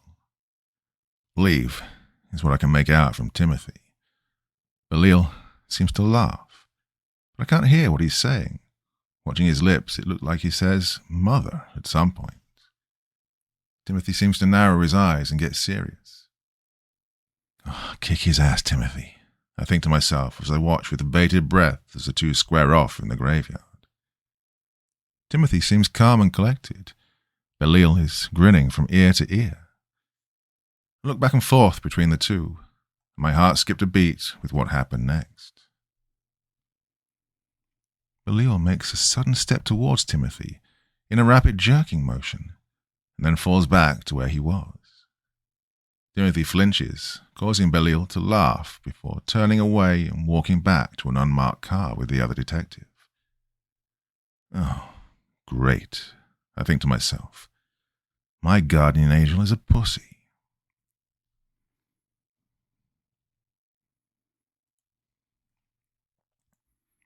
Part 5. I get pulled out of the squad car in my Sunday best and led into the police station. Fingerprinted? Great. Mugshot? Awesome. Pat down. This day is going great. Started off by burying my family, only to get arrested for their murders in the evening. The pat down is a bit odd.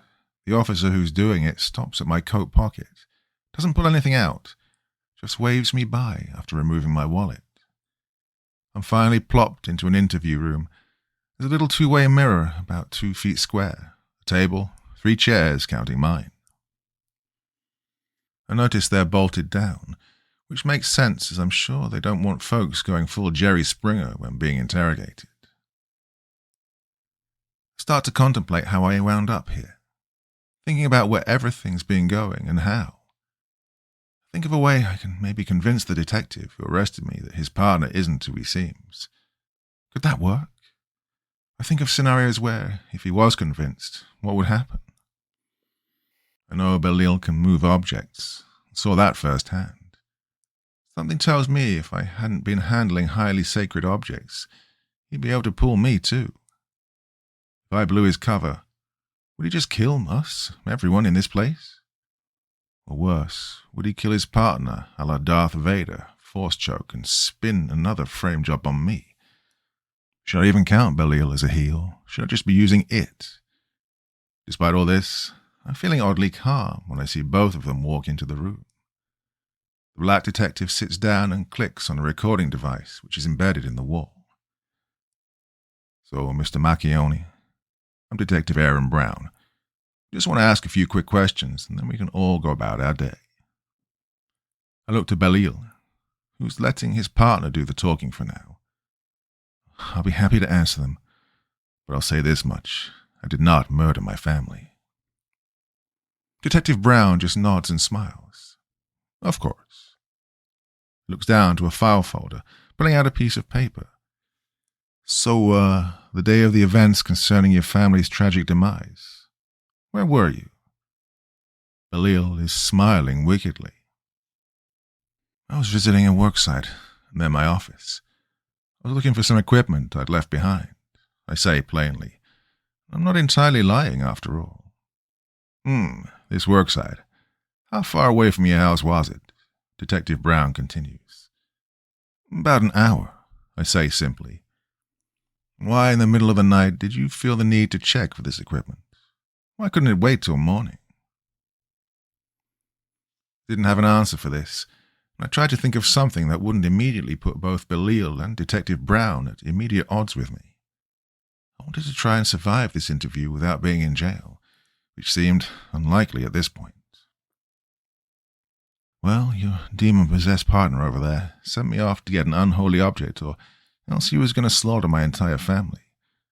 Well, while truthful, probably this would make him think I'm fucking around with them.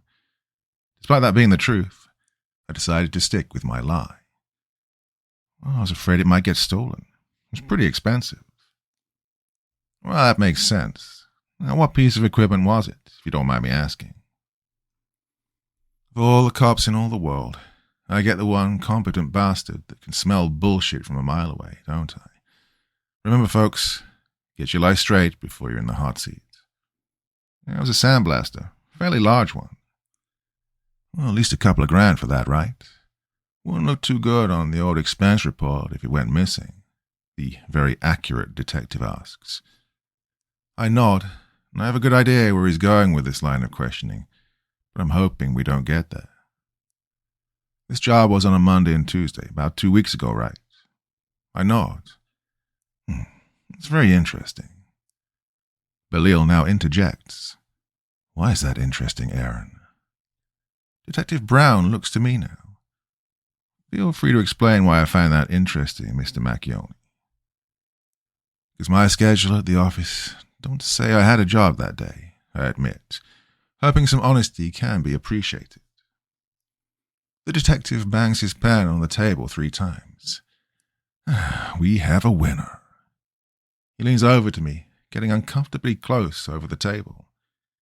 Your usual crew also doesn't say you had a job.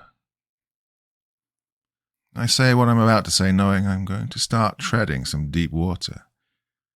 There was a job, but the client preferred to be non-public. Non-public? Detective Brown's playful smile fades quickly. You know, every time I get a prick like you, one of these, I can't be culpable if I don't know what happened, assholes. You always have another word for it. Confidential. On the down low. Under the table. Discreet. Exclusive. But non-public. Well, that's a nice way of putting, my client's probably dealing with some criminal shit. I don't want to know about it. The detective leans back in his chair. What do you say, Mr. Macchione? Am I in the ballpark? I'm quiet now, waiting. I glance to Belial and catch his shit-eating grin. I'm starting to sweat and there's nothing I can do to stop myself. We had some forensic accounting done on your business, Mr. Macchione. Pretty preliminary stuff, you know. He leans over toward Belial. Should have gone under about a year ago, or at the very least, you should have fired someone. Belial now interjects. Now, dealing a few jobs under the table here and there isn't a big deal, but $100,000. That's a shitload extra stuffed into your accounts, Detective Brown says slyly. I look to Belial. That's not how much I have in my business, at least not in the bank. Timothy's case was the biggest score I'd had in months, and this year the under-the-table stuff didn't come close to making up the difference. Not between all the expenses, equipment, and so on that I had to pay. Did Belial know something? Did he do something? I literally have no idea what you're talking about. So you don't know where payment of over 30 grand came from in the past month? Say the cash we found in an envelope with a thank you letter that wasn't on your books but was definitely a payment. Such a nice letter, too. Must have done him a hell of a favor. Well, admittedly, he had me there. With everything going the way it was, I never had time to properly handle the cash I got from Timothy's job. Normally, I'd make sure to pay out a bonus or two, buy some equipment, pay off some bills, and always do it with the under-the-table cash.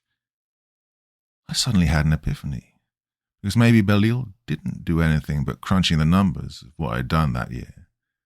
He did have 2 cleanups, but they weren't as high profile. They did overpay, though. I'm sweating more as I think about whether or not I'm a good person after all. Here I am thinking about how my money laundering didn't go over so well, and I think the average kid dealing weed on the street corner could do a better job. Well, this accounts for this year alone. Our guys are sifting through your books as we speak. We keep on finding gaps in payments and bills paid that never should be paid.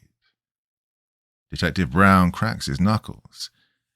Somehow, I do not think your non-public clients would appreciate us digging through their dirty laundry. Might get ugly for you, especially if you're on the outside. Well, that's the stick. Now this guy is going to give me a carrot. Of course, we could just skip all that. If you can tell me, honestly, what happened to your wife and kids, why the doorknobs were found removed, and why the windows were nailed shut. I'm quiet while I think of a way out, but then I hear Belial's human voice. Hey, Aaron, why don't you step out and have a coffee? I'll turn that thing off and I'll have a word or two with him. Detective Brown looks to Belial. Ben? He clicks off the recorder. I can't have another charge against you for roughing someone up during interrogation. Belil just nods. It's okay, Aaron. Just step out for a second. It'll be fine.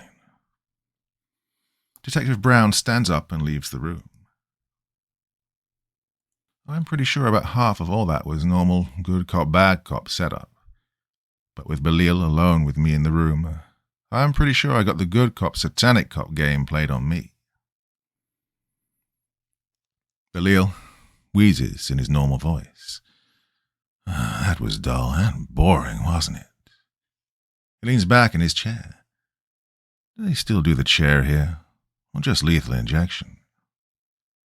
I narrow my eyes on him. Lethal injection is fun.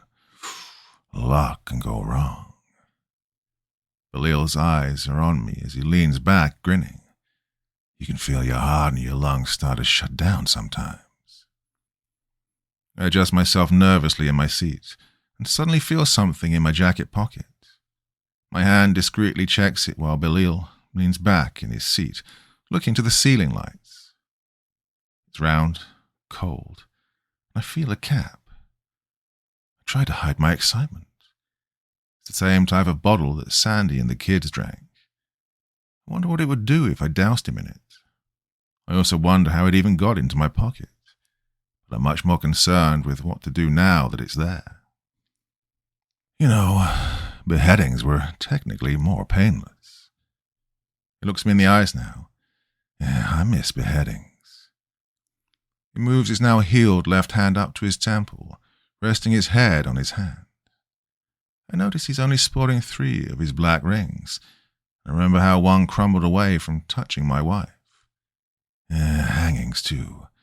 Nothing beats when the rope doesn't snap the neck and you're just left being strangled by the rope, or while you piss and shit yourself in front of a crowd. Well, now or never, I think, as I thumb the cap off the bottle in my pocket. Shut up. Belil's gaze shifts slightly. What if I don't, Red Fred?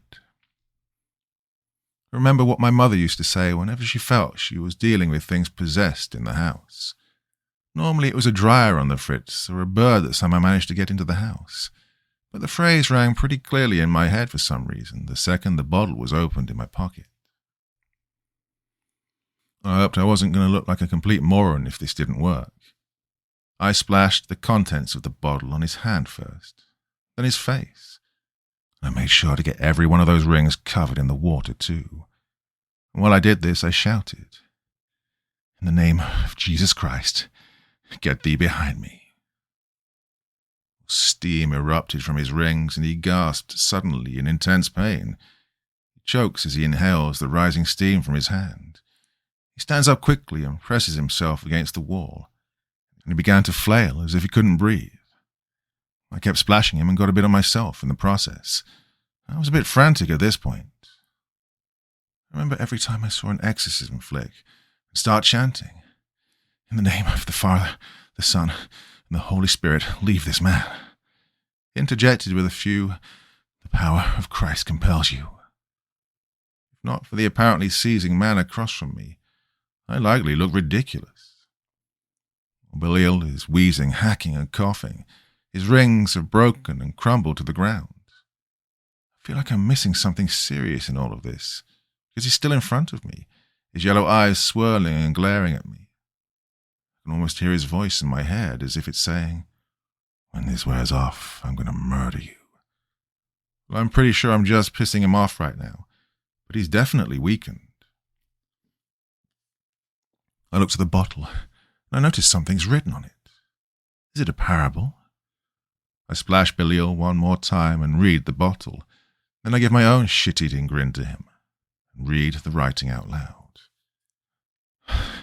"Most glorious Prince of Presence, Saint Enoch, the knower of secrets, heavenly scribe, the governor of the world, expel from this cursed flesh the fallen before me." After the words leave my lips, I feel dizzy. I'm not sure if that's because I just might have successfully cast out an all-powerful demon prince, or because I'm being tackled by Detective Brown. Either way, when I hit the floor, I'm completely winded. but not sure if I can keep chanting. "What the fuck did you just do to my partner?" Detective Brown shouts. From his point of view, things have gone far too south far too quick. Maybe he did just get a coffee and come back to see his partner being dosed in what looked like acid from the outside. Both of us are distracted, however, as the screams coming from Belial change pitch. Suddenly they go higher, shrieking. I watch his mouth open unnaturally wide as his head points upwards, his back arching unnaturally, arms stiffening to his side as he begins to shake. The form of a man crawls out of his opened mouth, naked from the waist up. His eyes are yellow and black swirls of smoke. His form translucent, his brow is furrowed, his long black hair seems to float over him as if he's under water. His face, his body, his arms, hands, every part of him looks physically perfect, as if some male fitness model just appeared out of this guy's mouth. His form grows. It fills the room, moving over the ceiling as I notice a pair of black wings appear to be on either side of him. They look like black flames. The flames rising from each wing seem to make the room hotter, and ash falls from the bottom of each. The wings are so large they fill the entire room and block off the exit. I'm suddenly hit with a strong scent of sulfur, and the shrieking from the physical body of Benjamin grows louder. Belial's left hand reaches out toward me, his teeth gritted. "Oh, Fred." His voice hisses louder than I'd heard it before, no longer a wheeze, a vile breath reaching me and the detective, which makes me retch. "Not by you, you pathetic, sinful mortal," he yells, his voice bellowing and shaking the room. "I will not be cast out by the likes of you." The room shakes even more, and his hand almost touches me. His finger appears to turn to smoke, and his hands grab his chest, his wings wrapped around himself. Above him, there's a more terrifying sight. A spear pierces through him from above, again translucent. A massive hand holds the spear. The hand is black, clawed. It seems to be scaled like a lizard. A giant lizard head pushes down from the ceiling, white glowing eyes drowning out the light of the fluorescent bulbs in the room, and more contrasting black scales along its muzzle. I can make out a pair of horns near the back of its head, but they disappear into the ceiling. I hear an unearthly roar as the spear is pulled back, and then thrust through Belial again, hitting him in the chest, right into where I assume a heart would be if the bastard had one. Belial screams once more. His voice shakes me to my core. No, do not send me back." At his last words, suddenly nothing but a black ball hovers over the mouth of Belial's previous host. I see the black lizard's face open its maw, and a white light douses the little ball over Belial's former body. Suddenly all the air seems to be sucked out of the room, and I feel a massive pressure smash into me and knock me and the detective into the far wall as the black ball seemed to explode in bright white light. I hear nothing but ringing in my ears right after I hear glass shattering and the sounds of alarms blaring. Someone grabs me, hauling me out of the room. As I'm being shuffled out, dust and chaos all around me, I see Belial's body lying motionless on the floor, his partner shouting something or other to other officers. The officer who has me keeps pulling me and roughly handling me. I feel weak, and I shield my eyes as I'm suddenly outside, and then thrown into the back of a car. My ears barely stop ringing. I think I have myself composed enough until the car starts up, speeding off, sirens blaring. I hear a Latin accent again from the front seat. "That was amazing, Fred. Good job." I look up and see Chavez, wearing a police cap and uniform, giving me the thumbs up. Right before I pass out, I realize that the cop who gave me the pat-down must have been Chavez. He put the water into my pocket. I chuckle as I lose consciousness. Part 6. I'm woken up by a knocking on the rear window. I groggily look up to see Chavez's smiling face on the other side, now without the policeman's cap on. "Fred, wake up, man, let's go." The door opens and I'm dragged out. Chavez gets me to my feet, but I feel weak. I can barely walk. "You did great, Fred, you did. Hang on a little bit longer." I can't go on. I fall to my knees. Everything's still spinning. "Oh, St. Timothy," Chavez shouts. "Quickly." Before I know what's going on, I see Timothy rushing towards me. "You have to heal his spirit," Chavez says. "The exorcism took a toll on him." "Okay. I don't know," I hear Timothy admit. Chavez grabs Timothy's hand and places it on my forehead. "Ask your grandmother." Timothy then takes a breath, and suddenly I feel, well, better. I blink my eyes clear and start to get up off my knees. By the time I'm standing, I look to Timothy in front of me, still wearing his trench coat, looking at his hand curiously. Chavez is thrilled. "I told you, Belial's interference wasn't enough to weaken the gift passed on." Timothy nods, seemingly in shock, and then looks to me. "You did well, Fred." I lean up against the car and look Timothy in the eyes. "So, you're not an angel?" Timothy shakes his head, but Chavez protests. "He is." Chavez smiles to me, but he's still young and he doesn't know his own strength, Fred. I look to Chavez, oddly. "How do you know?" "Because I read, Fred. I read the Bible." He points to Timothy. "He's the grandson of Saint Dinah, daughter of Enoch." Timothy just nods. "We can talk later, Chavez. I think Fred needs to know where he is." Chavez smiles and points to a 2-story house. "That's your new home." I look around. There seem to be a few homes sprinkled here and there. It looks like I'm in the middle of a Midwestern bumfuck nowhere. Timothy and Chavez make their way down the walkway toward the 2-story home, and I follow.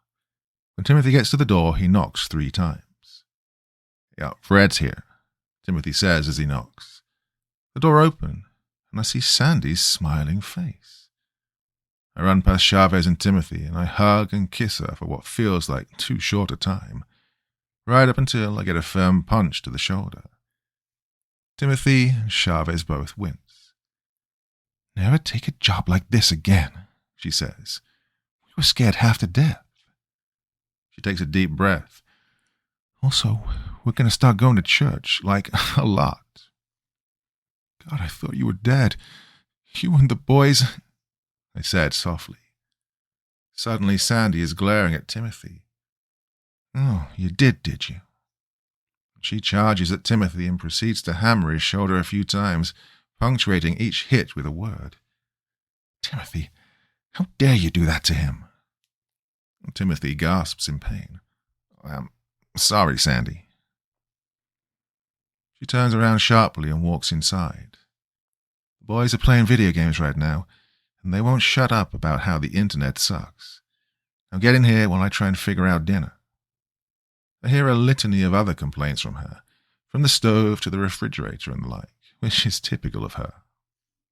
I walk inside, relieved to find my wife safe and still slightly crazy, and greet my 2 boys. For the first time in weeks, I feel happy and free. After dinner, when my boys challenge Chavez to a round of some first-person shooter, I see Timothy in the backyard, looking out over more than an acre of property, apparently mine, the sun setting in the distance. I walk toward him, looking him over. "So, how old are you?" 25, Timothy says. "Jesus, I have 15 years on you," I say plainly. Timothy nods. "How exactly are you an angel?" Timothy shakes his head. "I'm hardly an angel. I'm certainly not a saint like Jorge keeps calling me." "So, what are you then?" "At best, half angel, half..." He looks far away into the sky. "Oh, monster." "Care to elaborate?" "I'm done being in the dark." "So we're breaking the no questions asked policy." He smiles as he turns to me. I nod. Yeah, because I won't be doing that anymore. I shudder. I was worried enough about the cops finding out what I did, but take a deep breath. Well, I guess I didn't realize what else was just as interested. Timothy just chuckles. Well, to answer your question, I'm the grandson of Dinah and Enoch, who is the daughter to Enoch, of course, known as the Metatron, the voice of God. Enoch, that's the guy I shouted about in front of Belial. Timothy nods. Most exorcisms don't go that well. Part 1 is getting the name of the spirit infesting the body. Part 2 is ensuring you have the correct angel to get the job done.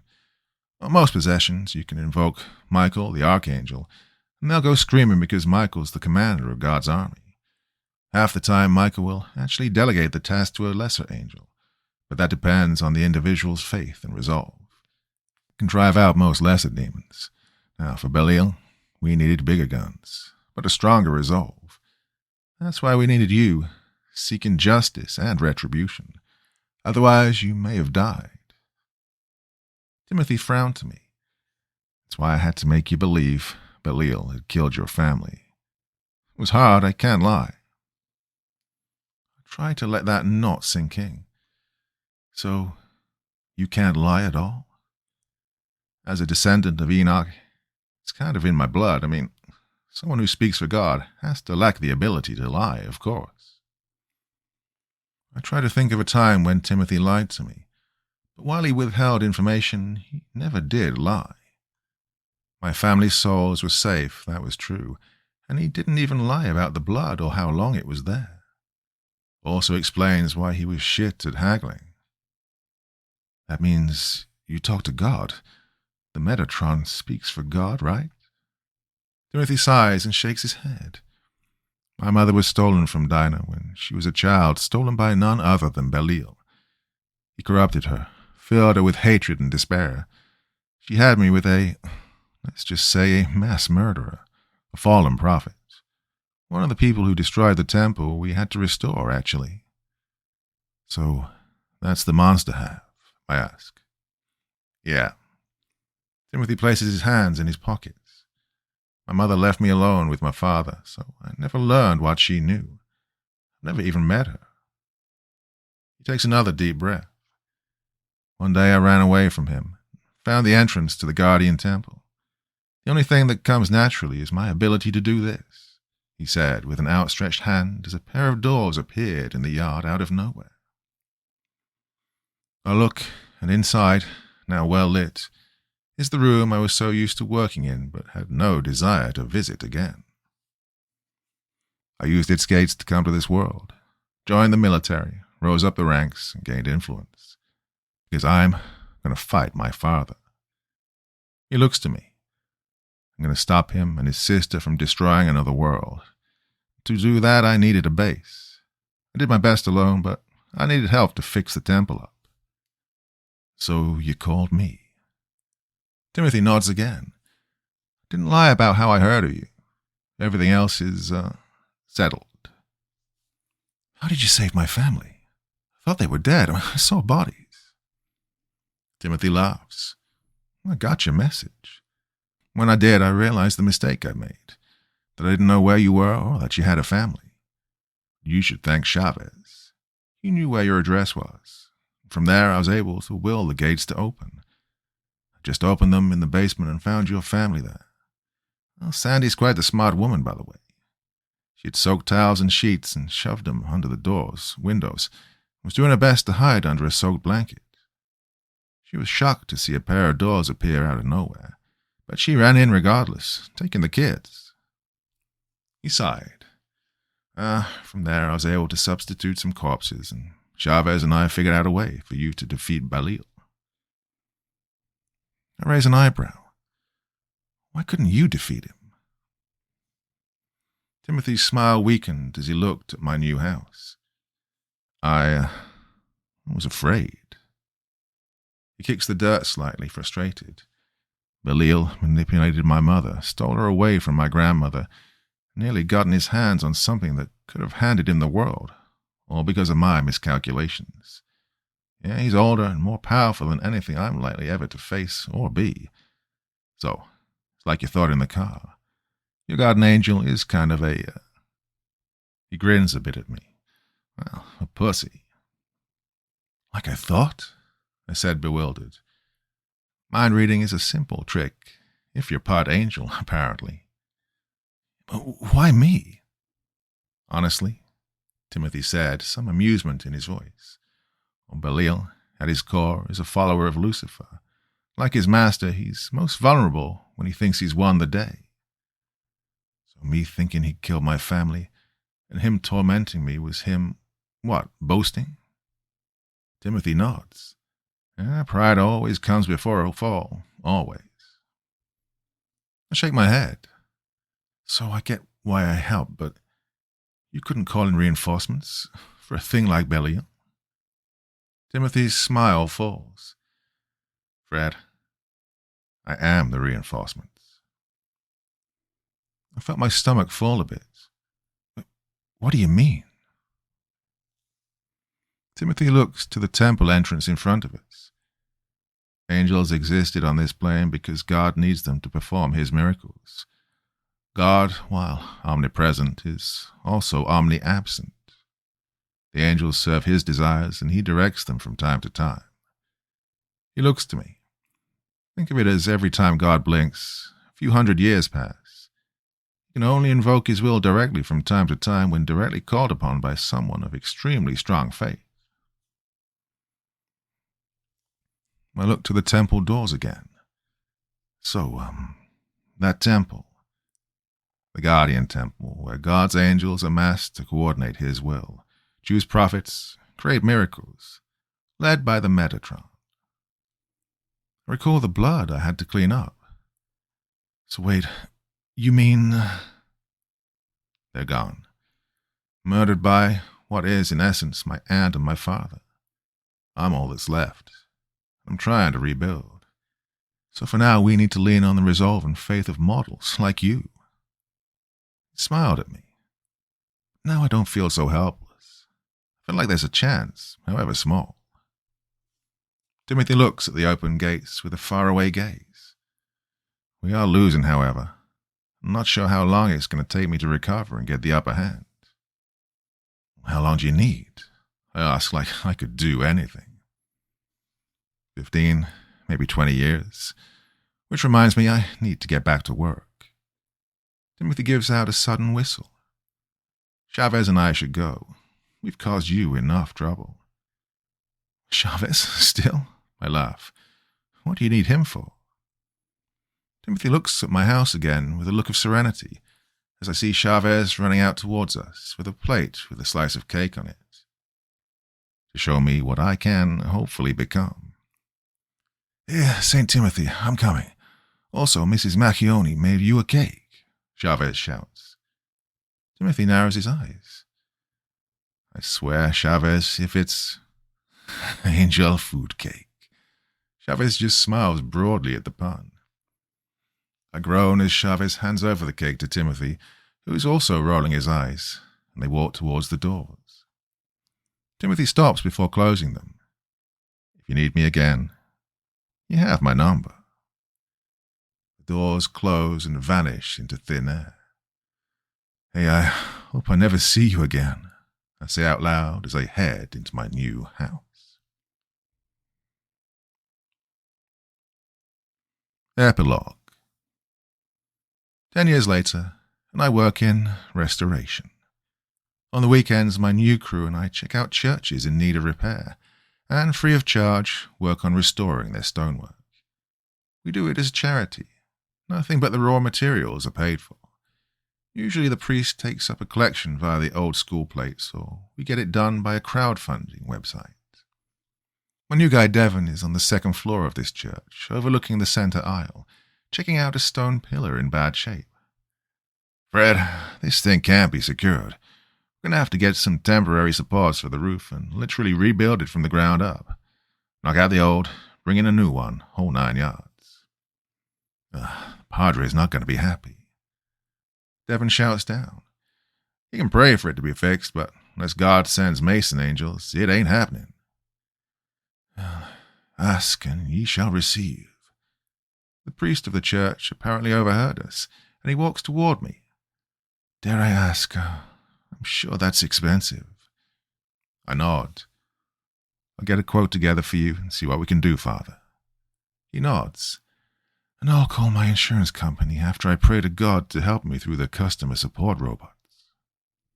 Priests all have terrible jokes, by the way. Something you learn when working in multiple churches. My tinnitus kicks in, which I've had for the past 10 years. I wish it was the normal sort, where you can hear a high-pitched ringing, but it's not. It's a high-pitched scream, the sort I heard when Belial was cast out. I pull out some eardrops, which I keep in the same bottle that Chavez gave me. The screaming stops pretty quickly. The priest looks at the bottle for a moment. St. Enoch? Obscure. I laugh. It was a gift from a friend of mine, Timothy. The priest nods. That makes sense that he's named Timothy. I looked at the priest oddly.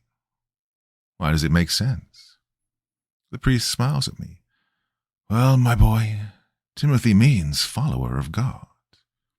I smile and nod. Yeah, that's him. One of the nuns runs up to us. Father, something's happening on the news in Jerusalem. The priest turns and follows her, and I follow out of my newfound curiosity. We all head into a back room with a television in it. 2 other nuns are inside, glued to the TV. Looks like an overhead shot of destroyed streets, and the headline reads, Terror in Holy Land. I see a little I-24 logo in the corner. Never heard of the channel before, personally. Oh, I'm sure it's just hyperbole, sisters, the priest starts. The camera pans down to a group of 5 people. 3 of the group look like they're wearing a uniform of sorts. 2 are women, both blonde, and the man is bald. They're wearing white long sleeves with black vests and matching black pants. Another man is seen next to them. It's hard to make out what he's wearing. It's red and brown and black, and I swear he could be wearing a cape or something. Short white hair on his head. The largest figure of the 5 looks like a massive man with long white hair braided down the left side, while the right side of their head seems to be shaved completely. The larger man wears what looks like a full plate armor and a white cape with a blue accent inside of it. Suddenly the bald guy cracks his fingers and fire spews forth from his hands, like he has a flamethrower under each palm. One of the sisters watching screams, and the priest tries to comfort her. The anchorman on the TV feed chimes in. Looks like they have some kind of advanced weapon systems. It seems attack helicopters are being called in. Oh my God. The camera shakily changes as the white figure is suddenly in the air, and a pair of white wings have unfolded from behind. In an instant, something suddenly springs from the angel's back, lands in its hand and smashes into the helicopter, destroying it in an explosion of fire before the figure flaps their wings again, blasting the debris away and diving at the next helicopter, jabbing the object that was pulled out into the helicopter closer to the camera. I lunge for the remote and hit the pause on the TV. Frozen on the screen, it's clearer to see it's not a man, but an absolute monster of a woman. In her hands is a massive sword, huge and bulky, yet she seems to wield it without much effort. Looks like there's a blue omega symbol on one of the shoulders of her white armor. I recall what happened to the helicopter as she swung at it, destroyed in a single blow. I remember the bloodstains of the temple as my hellish tinnitus kicks in again. I remember the gash in the floor as I spot the sword on the screen, Mike's voice echoing in my mind. This looks like one clean cut. The voice of the woman who Timothy was talking to in the temple behind the barricade, and I remember what she said over the sound of the machinery. It was her, wasn't it? The daughter of Lucifer. One of the nuns asks, Is that an angel? My face goes pale as I realize who this is, what she can do, and what she has done. They're here now, the people Timothy's trying to stop. I try to fathom if Timothy has had enough time to get ready, and if we have any hope at all. The priest suddenly starts to speak behind us all, and I heard a voice in the midst of the four beasts, and I looked, and behold, he points at the screen ominously, his hand shaking. A pale horse, and his name that sat on him was Death, and hell followed with him.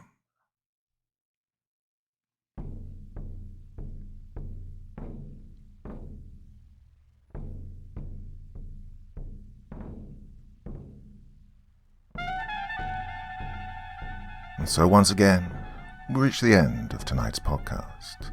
My thanks as always to the authors of those wonderful stories, and to you for taking the time to listen. Now, I'd ask one small favour of you. Wherever you get your podcast from, please write a few nice words and leave a 5-star review, as it really helps the podcast. That's it for this week, but I'll be back again same time, same place, and I do so hope you'll join me once more. Until next time, sweet dreams and bye-bye.